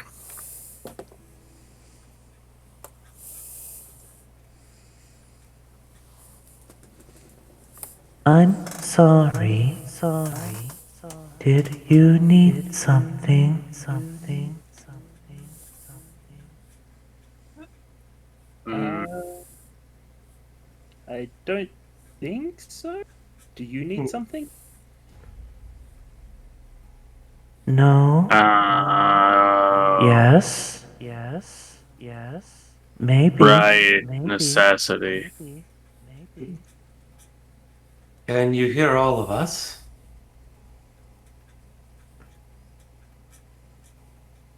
You can't really make out the form in its entirety, but you all start to see this black shape forming inside of the vat. It, it, is it more black just due to the fact that the liquid is mostly opaque? No, it appears to be a black worm moving around inside the vat now. Oh, that's Like, whereas not previously you ominous. couldn't make out any details. And really the only reason why you saw the mask was because you happened to be lucky with your investigation and it Mm-hmm. drifted past the glass where you were. Just close enough for you to make out the details of it. Mm-hmm.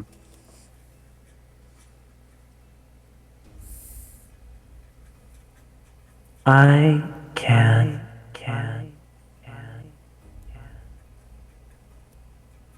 I remember you.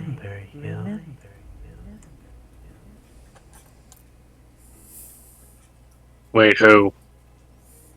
Travince. Da Vinci, what did you do? You came to my shop. Quite recently.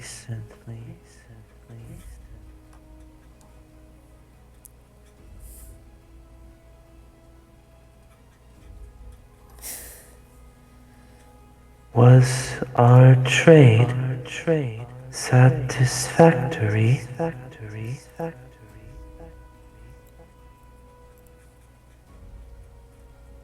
Um,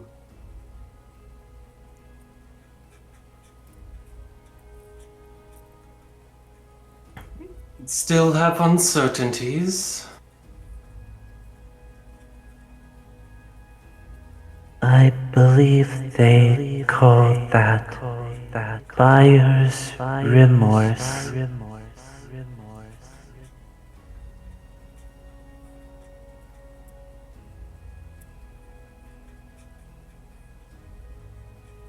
I'll manage though.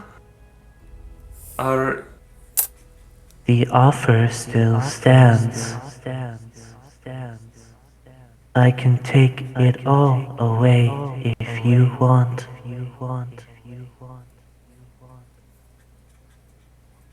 Brimstone's just looking at Da Vinci and that the vat just like, what the fuck? This is one of the few times you've seen Ravince actually look nervous. What's it talking about? Da Vinci, what did you do? Uh, mm, no, I will not be accepting that offer.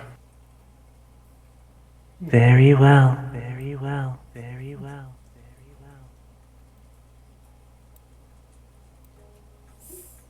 Forgive me. I'm oh so tired. What are you doing here? The thing we needed while we were here. This is my home. I'm sorry, we were hunting down wasps and we uncovered this container. Wait, so your necessity. But I met necessity out there. Do you not return home to rest? Yeah, okay, that's kind of. I wasn't sure if it was like you got more than one of you, or if it was just the same person who just came back. I don't fucking. No, there is but one. For there is always something you need. There is always one necessity. I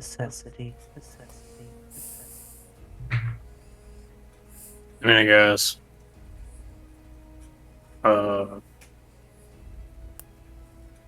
Shit, do we need anything?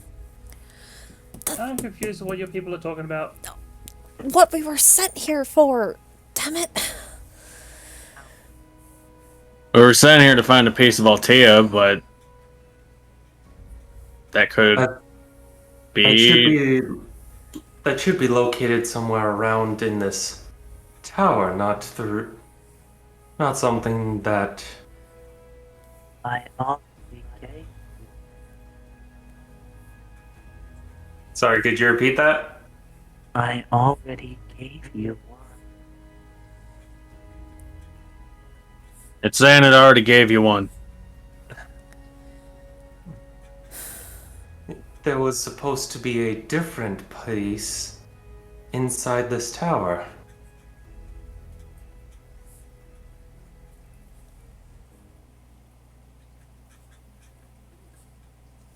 There's a pause. You start to see that black mass inside this tube. It almost seems to congeal solid for a second, and the water seems to grow less opaque as it does.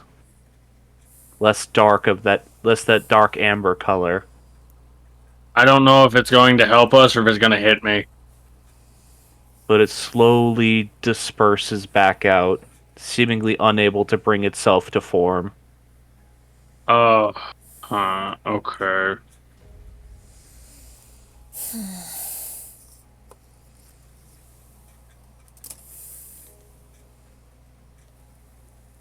I know what you seek.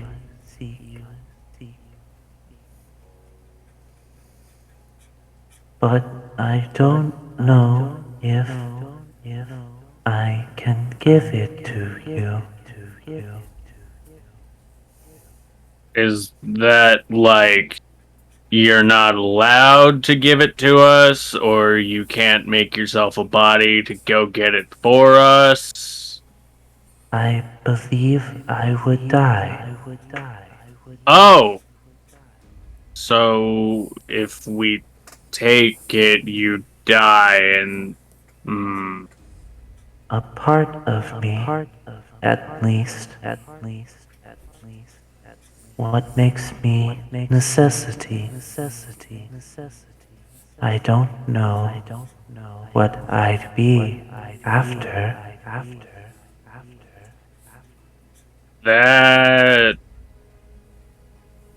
almost sounds like we'd be taking your soul, and I don't know how I feel about that.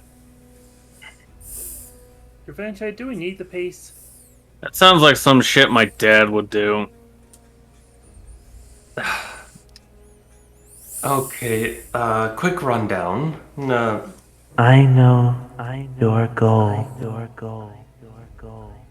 You do need it. Shit. That is why I won't stop you. For I could if I desired. Yeah. Fair. For reference, there's 4 key components that were taken from Altea. Yeah. Three of them we already know, and they are a little out of our reach. It's The what? fourth, That's the thing that Aquila has, the chains of the sun, and the the thingy Ignis of under Fellhaven. mm, correction. Aquila's trident, the net that binds Jezebeth in place, the chains that Ignis's chains Ignesia's chains. The The flesh, but there- the bones, the sinew. but there Not- was a fourth piece called The- the Ori of the Wanderer. The heart. Yeah, wasn't that the thing that's under Fellhaven? Yes. Now that one Oh, I was right. has 6 additional pieces.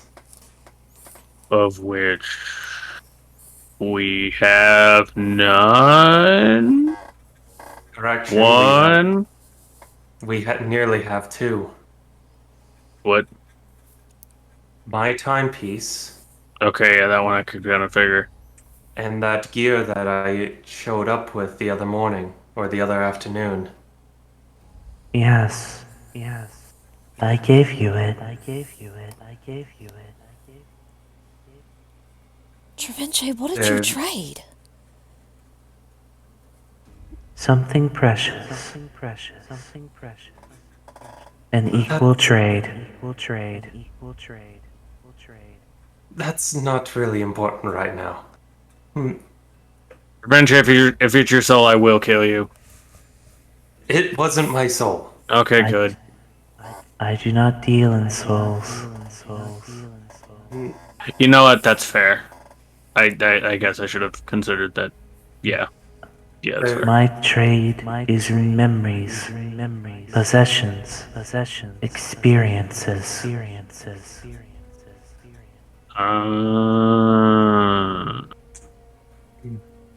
Then there are 4 other pieces. Mm-hmm. They're called the chromometer, the dimensional loop, rotor of return, and wheel of stars. And Right. supposedly, You mean rotor? rotor, yes. He does mean rotor. Hmm. Anyways, sorry. And one of those is supposed to exist in this building. Yes. The rotor of return. I'm gonna bet 10-1 that the Queen of the Hive has built her nesting zone around that fucking thing. Hive. Infection. Yeah. Especially these fucking things. No queen. But Oh, that- something dark. Shit. I had hope, and then you took it away, and this is why I don't have hope. I can give you information if you are willing to trade. Mm.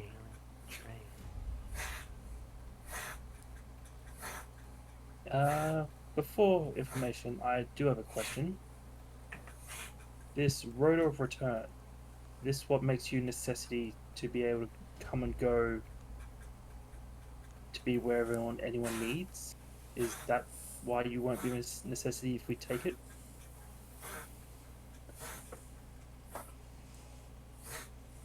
My power to provide what is needed comes from the rotor. I am its magic manifest.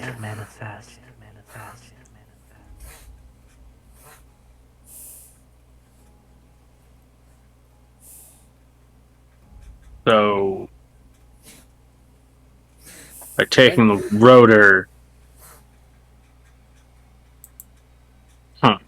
Okay. Revenge, you make me feel bad. I don't like it. Yen too. I mean, like this individual has said, if it really wanted to stop us, it absolutely fucking could. You are correct. But I know this is important.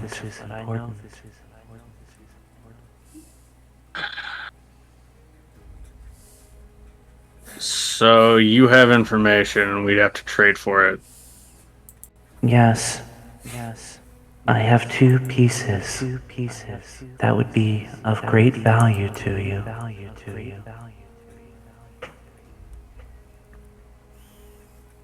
But in order to get those, we have to exchange two things in return. Yes.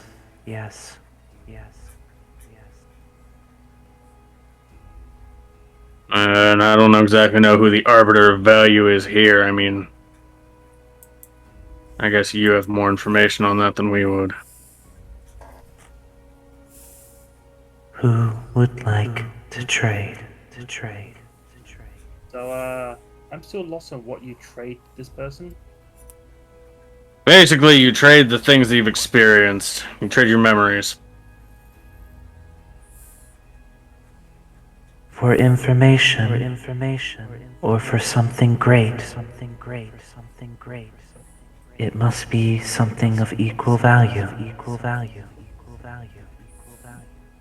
The trade for information is information.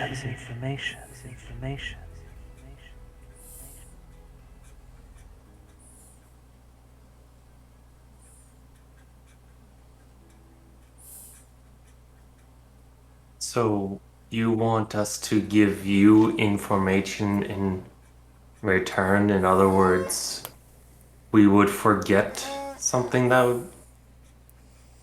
would be important? Yes.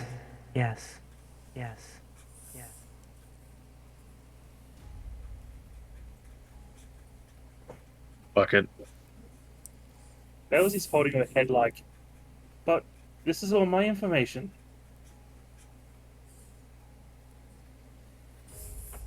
I heard a fuck it.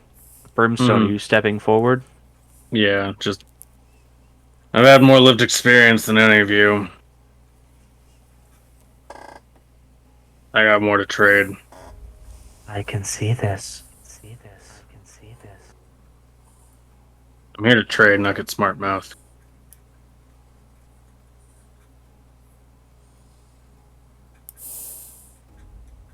For the information I have, the foe you face to come, to retrieve what you are here for, and the location of two other pieces.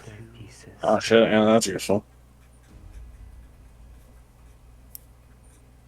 Which would you like first?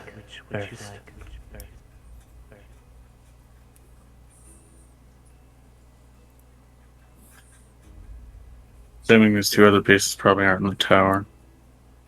That's why I'm expecting you to answer that question. I think the more pressing information that we need is what we're going to go up against. That seems more immediate, at least.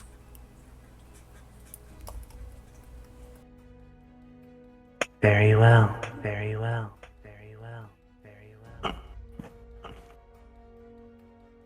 You watch as the top of this container starts to twist Mm. and lift itself upwards. Brimstone, like, wants to go for the gun, but is like, I shouldn't provoke this thing. just like hand hovering over it, but far enough away that it's not immediately dangerous. He's like, has to kind of pull his hand back to center. You just watch as this entity pulls itself upwards and outwards of the container, its body not quite forming, Oh, that's fucking weird. until finally it vaguely takes on a small humanoid shape Yeah, there it is. with that same white mask adorning its face, though notably sitting at a distinct angle. Not straight like it normally is. A lot out of you did that, don't it? It's almost as if its whole form is sagging.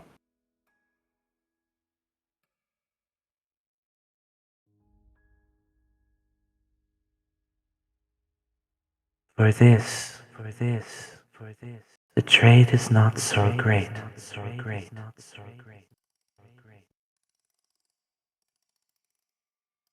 Something, and I will be kind, trivial in this occasion.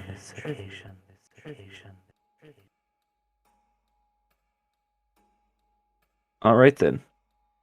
For this particular piece of information, the entity is taking from you a proficiency, but it is being kind in this moment. It takes from you your proficiency with playing cards. Okay. It's a skill that can be quite useful to some people. Not to Brimstone. Well, it's been really useful to you in the past. It's made you a lot of money. Did it? Betting with military buddies on card nights. Oh yeah, yeah, that's fair. Although Brimstone, Being able to catch when other people are cheating at cards. although Brimstone probably not the best one at winning. Brimstone was more of the makes everything fair because everyone's scared of him. Pretty much, yeah. I But see you, it's cheat, not- motherfucker. But this is the thing, though. Mm-hmm. As it pulls from you this, it's not just you forget how to play cards. You can actually feel in your psyche as all of those moments that surrounded you learning this skill, picking up on when people would lie, people's tells, even some people's faces that you only knew in relation to playing this game, you can feel as they fade from your mind. Until there's just nothing there. And though you don't realize it, you at the same time can't help but feel that something's wrong. All of the memories associated with your ability of that skill have been taken from you. Brimstone just like some of those faces I ain't gonna see again. Not that I can remember what they were, anyways. What am I talking about? I don't know.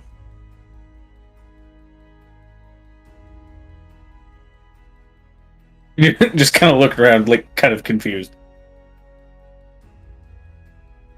Anyways.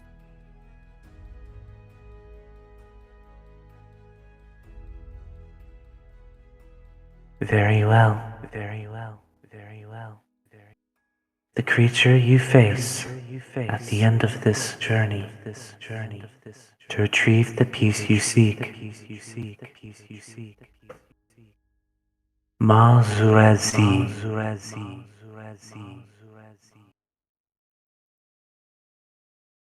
A demon capable of hiding its body in any form that it has consumed. Oh.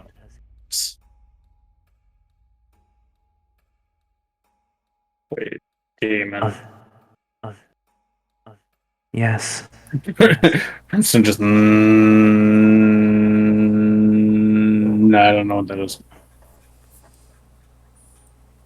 You would know what a demon is. No. More of indicating the specific demon. Like. Brimstone, you could actually make a history check for this. Okay. Because there is a chance Brimstone would know this due to his military experience, and specifically his experience with his father. And yeah, like he's just like, gross. You don't know strictly what it is. You've never heard the name. You may have fought it before, but you've never heard the name. Demon. I know it's a fiend, and it hides by eating people, and that's gross.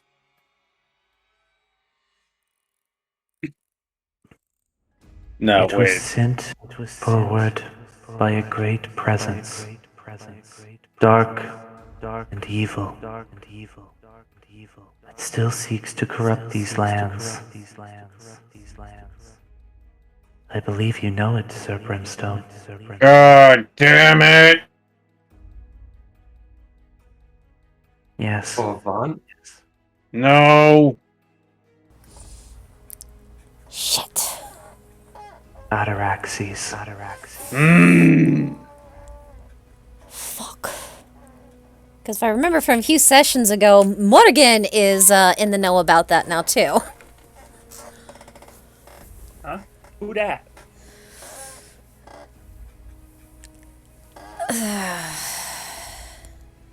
Not good. I warn you.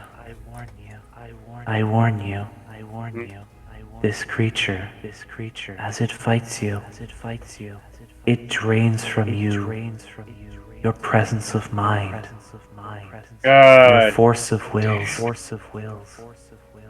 until there is nothing left.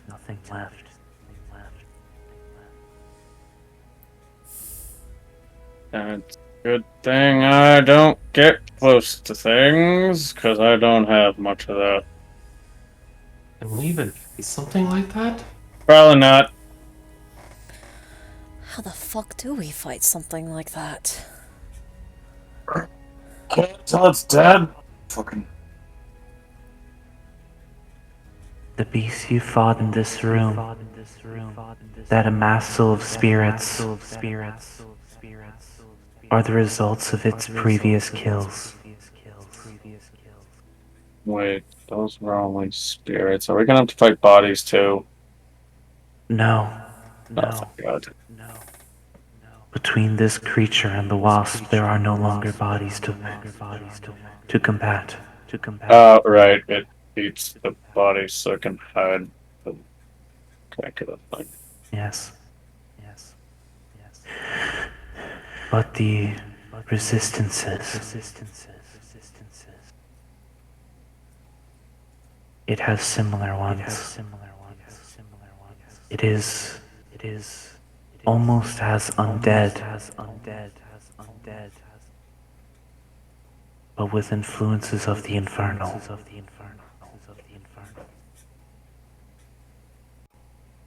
Well, these are gonna be fucking useful.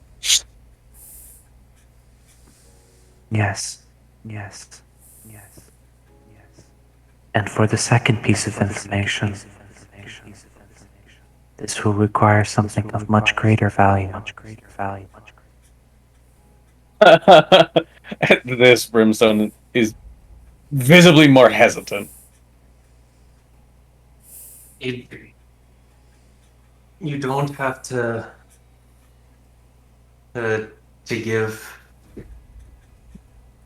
give it up. We do at least have other means around finding that information.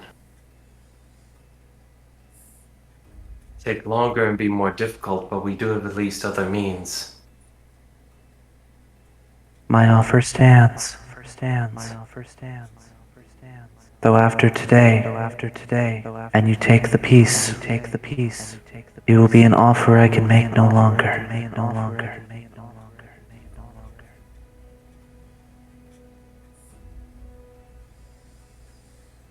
What will happen to you once the piece is taken, since you are an embodiment of its magic? I do not know.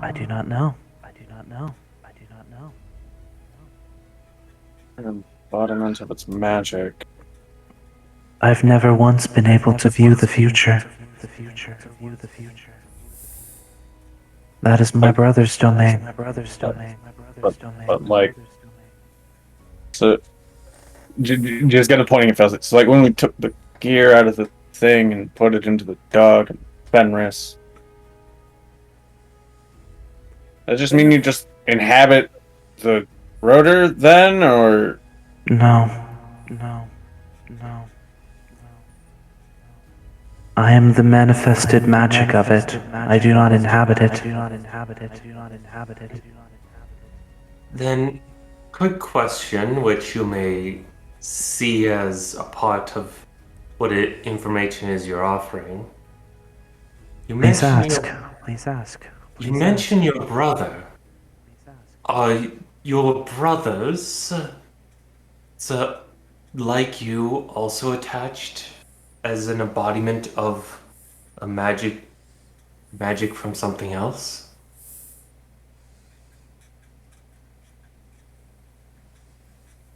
Wait, does that mean if we get to rip something out, we can kill Game Master? Because I'm so down for that. It doesn't say anything. That is, I was That's worried fair. about that. That's fair. That's fair. Uh,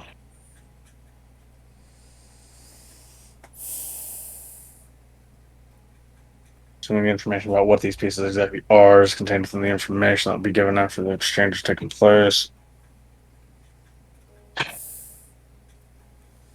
I don't know.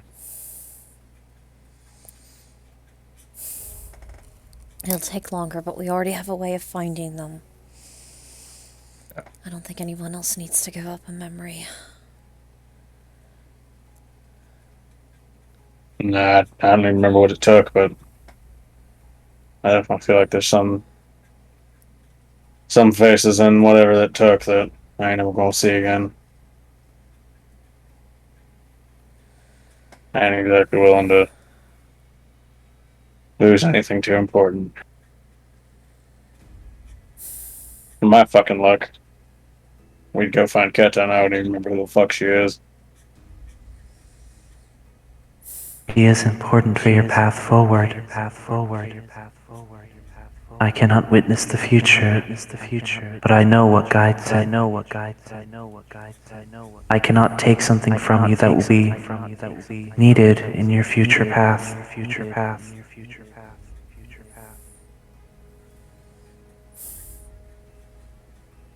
We at least know what you would take for that information before you do. Might be a case by case thing. I could tell you. I have told you what I would take from you before.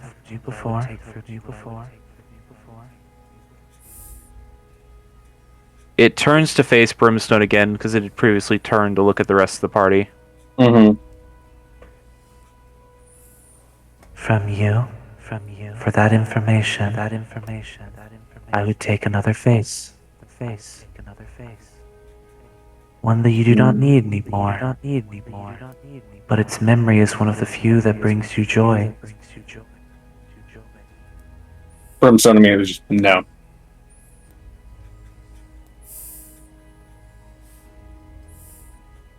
Or I would take your hatred. Both are equally valuable.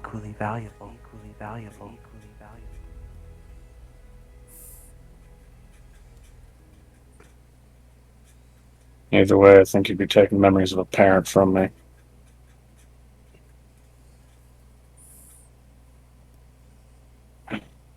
One way, yes. And in another way, I suppose. Though the other never got a chance to be a parent.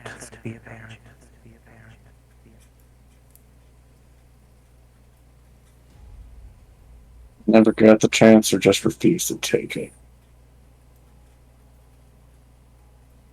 No.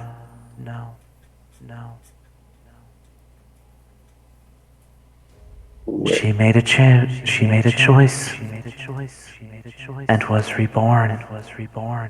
Yeah, just like, wait.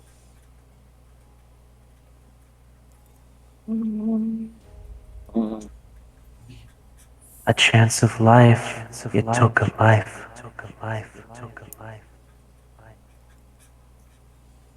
And now you carry its remnants on you.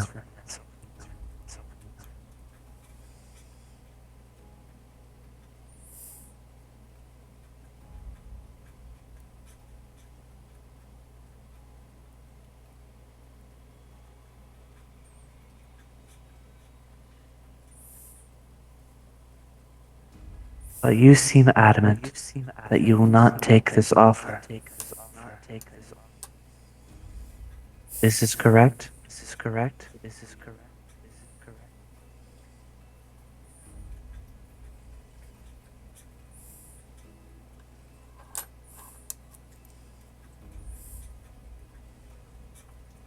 I ain't trading those for anything.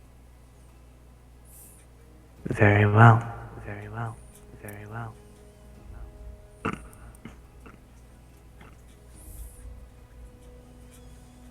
It slowly turns to the rest of the party. Would anyone be curious to step forward to know what it would take? Well, Fez is already at the tube, so it's like, I'm a bit scared, but what would you take from me?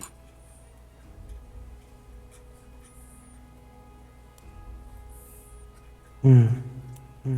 You have many valuable memories. Many valuable experiences.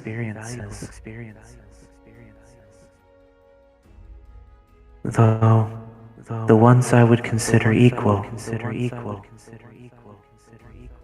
would be your happiest memory.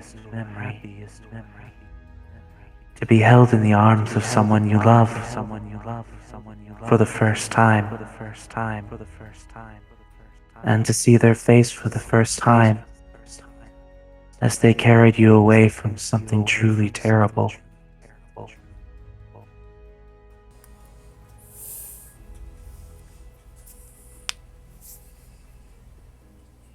Sorry, Da Vinci, I'm not that in bed with Altia to part with that. Sorry. Nor am I asking you to. Or I could take your hatred.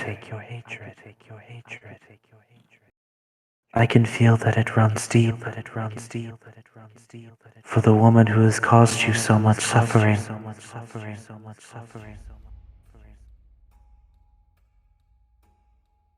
All of your thoughts and memories of her.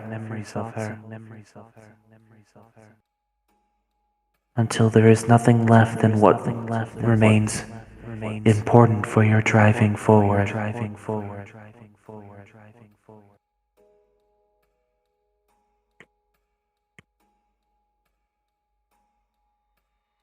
He actually considers that for a bit.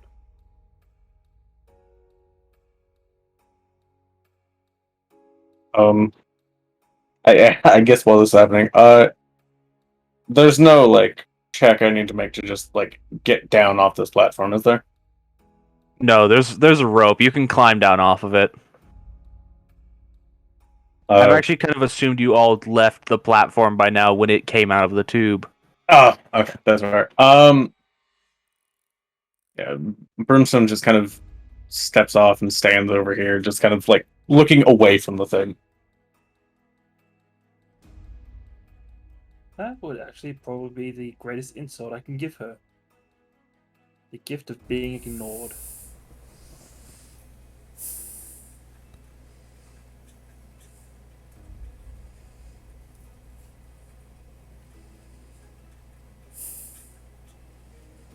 You will still have your drive to continue forward, but you will lose all memory of that woman, of what she's done, at least what's been done in the past, and the family you left behind to seek out your new one.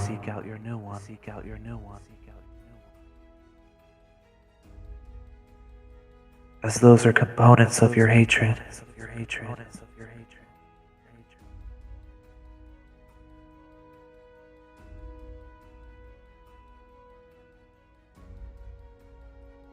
That sort of puts a screeching halt to Failsy's line of thought there. No, I don't think I can forget Sonata and Cadence. Very well. What, just as a question, would you actually forget about them? They still travel with us. You would learn about them again. But there would be no familiar connection, and they would not remember her.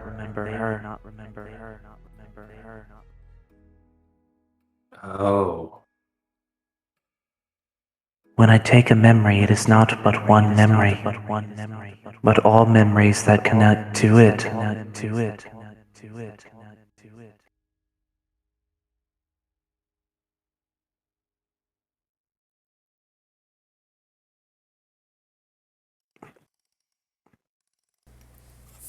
It must be truly forgotten for it to be traded.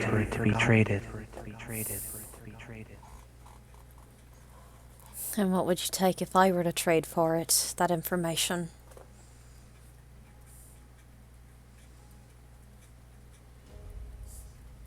The mask doesn't have eyes, but you can see you almost can feel its gaze slowly trail over your hand and over your stomach.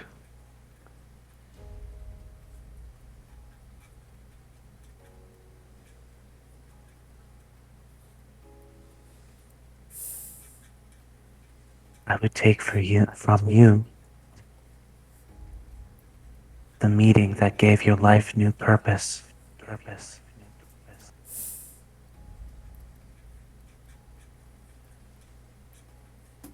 That's not happening.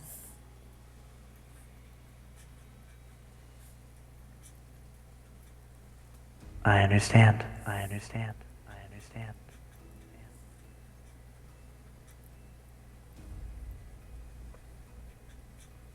And finally, it slowly turns to you. Uh-oh. You, I'm Dravinche, yeah. Sorry, yeah, did I for cut me. out? Yeah, Yeah, you cut out there for yeah. a second. Yeah, but Sorry there's about only that. one. There's only one of us left, so you know. I'm turning on and off a voice mod. It's probably messing with my microphone a little bit. It might Yeah. be. But yes, it No slowly worries. turns to look at you, Dravinche, as you were the last one remaining.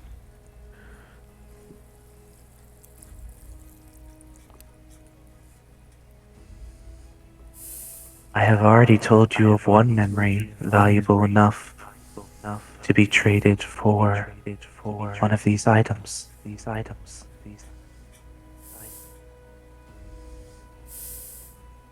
An event so important in your life that it shaped how you would go forward. But there is another I could take.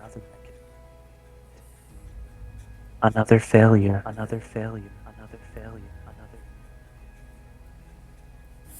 The first time you lost someone.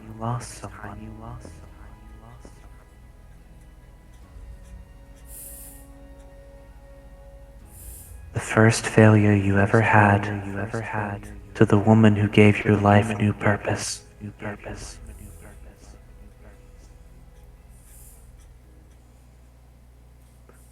Or the memory of your first true failure. And all of your hatred towards the woman that caused it.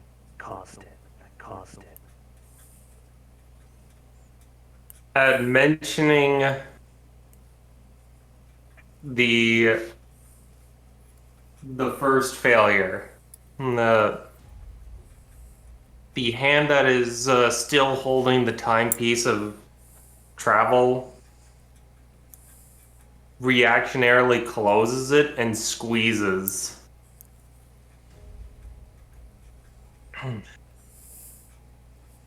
You can almost feel the memory playing in your head.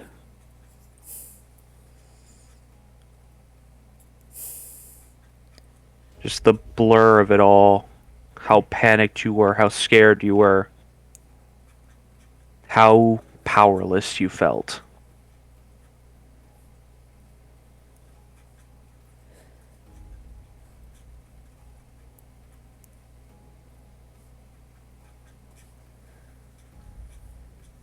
And your answer?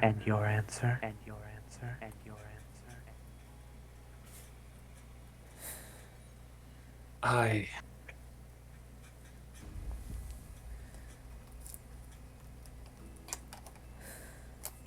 already know that there is no point in trying to bargain.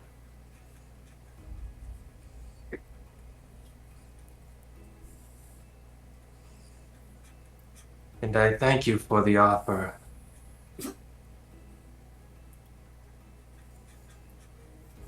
I'm going to have to decline.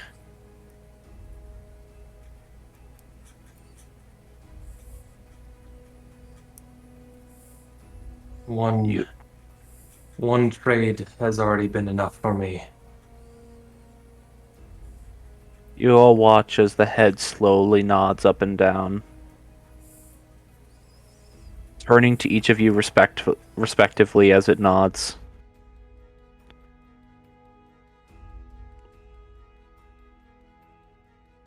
You all place a great deal of value in your own memories and experiences, and would not trade them for anything, even the chance of making what you intend to do in the future much easier. These I can- memories and experience make us who we are. I commend you.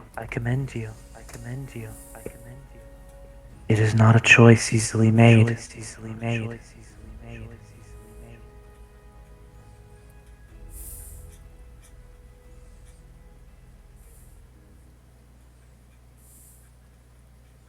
I would like for everyone to make a persuasion check. Oh, okay.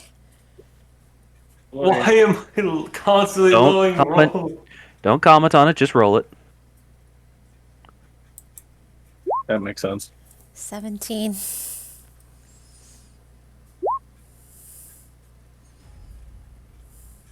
A 9 for me. Don't have good charisma for a reason.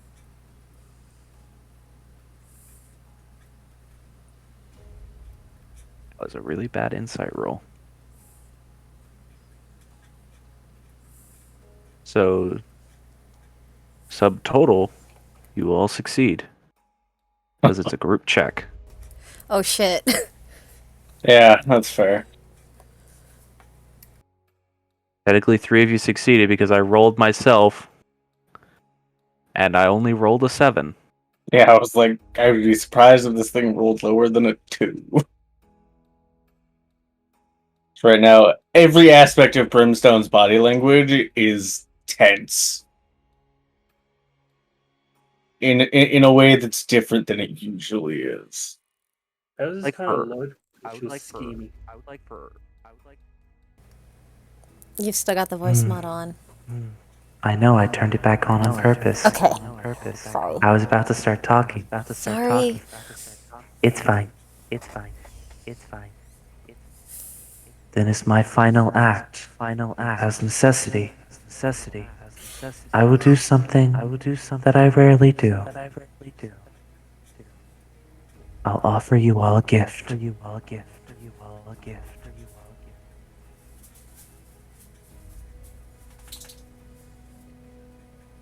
Myself and my two brothers, each were born of the magic of the components of the orrery.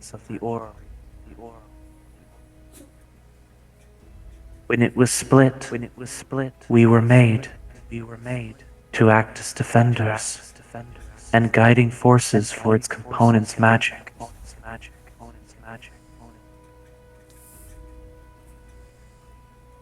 Over the years, we have slowly lost pieces of ourselves as people have discovered our resting places and taken us apart.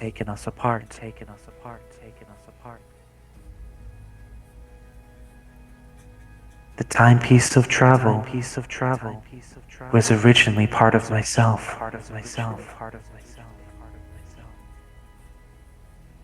As is now the rotor of return. But I give that to you. The far gear, which you now have in your possession, I acquired from an adventurer who did not understand its purpose, and it was originally part of my brother Entropy.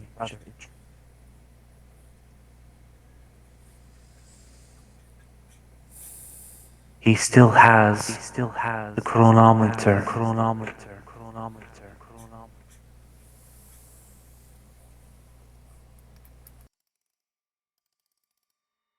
The Wheel of Stars and the Dimensional Loop are the original components of my brother memory.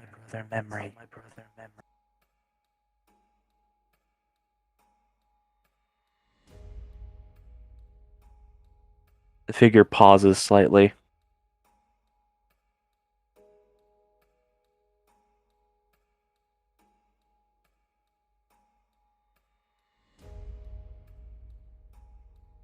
They still have the Dimensional Loop, and the Wheel of Stars is now held by an individual you will meet in your future to come. The painter. And you will know her when you see her. And beware her. For she made the blade you now carry, shattered though it may be.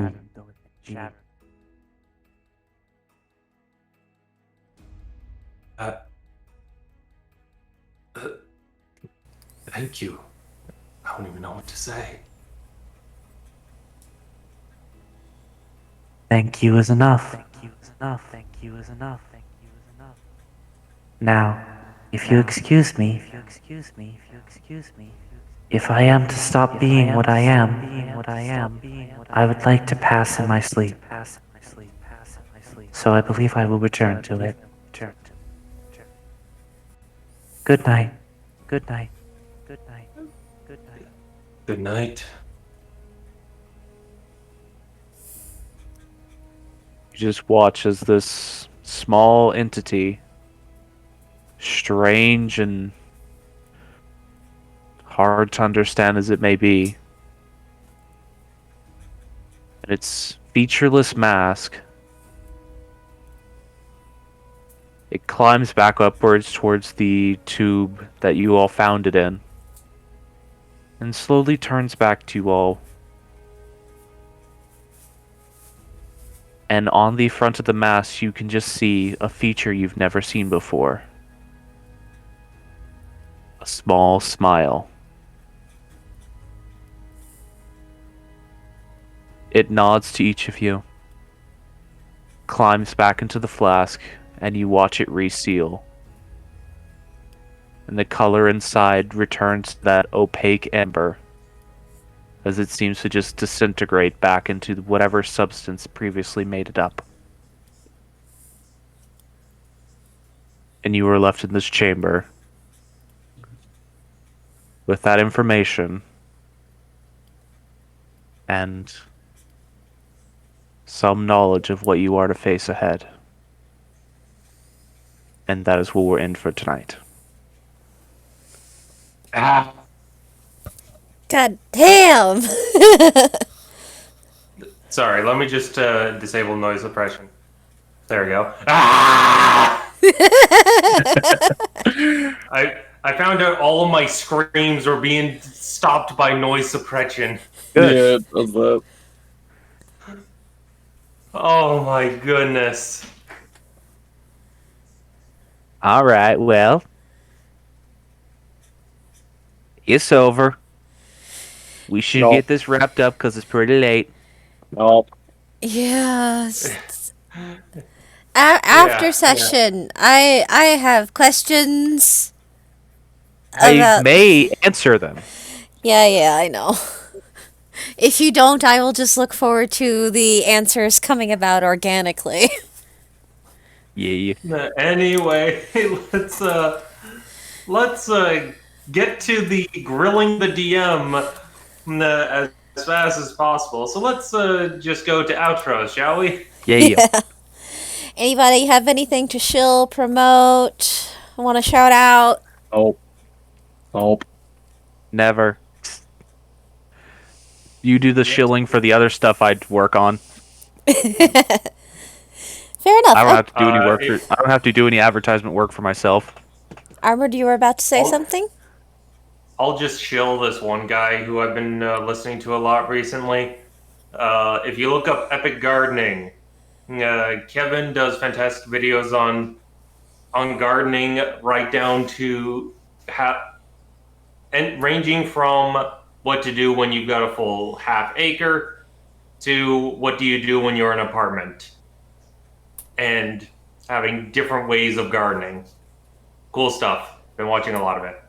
That's all I want to say. Fair enough. And Armor just gave an excellent example of what I mean by shout out. It doesn't have to be D&D related. If it's just something you find cool that you want to talk about for a moment, this is the time for you to take for that. If you like Warhammer and vulgarity, recently been listening to something on the recommendation of our player here, Failsy. If the Emperor had a podcast, it's very vulgar, but also very lore heavy and interesting to listen to.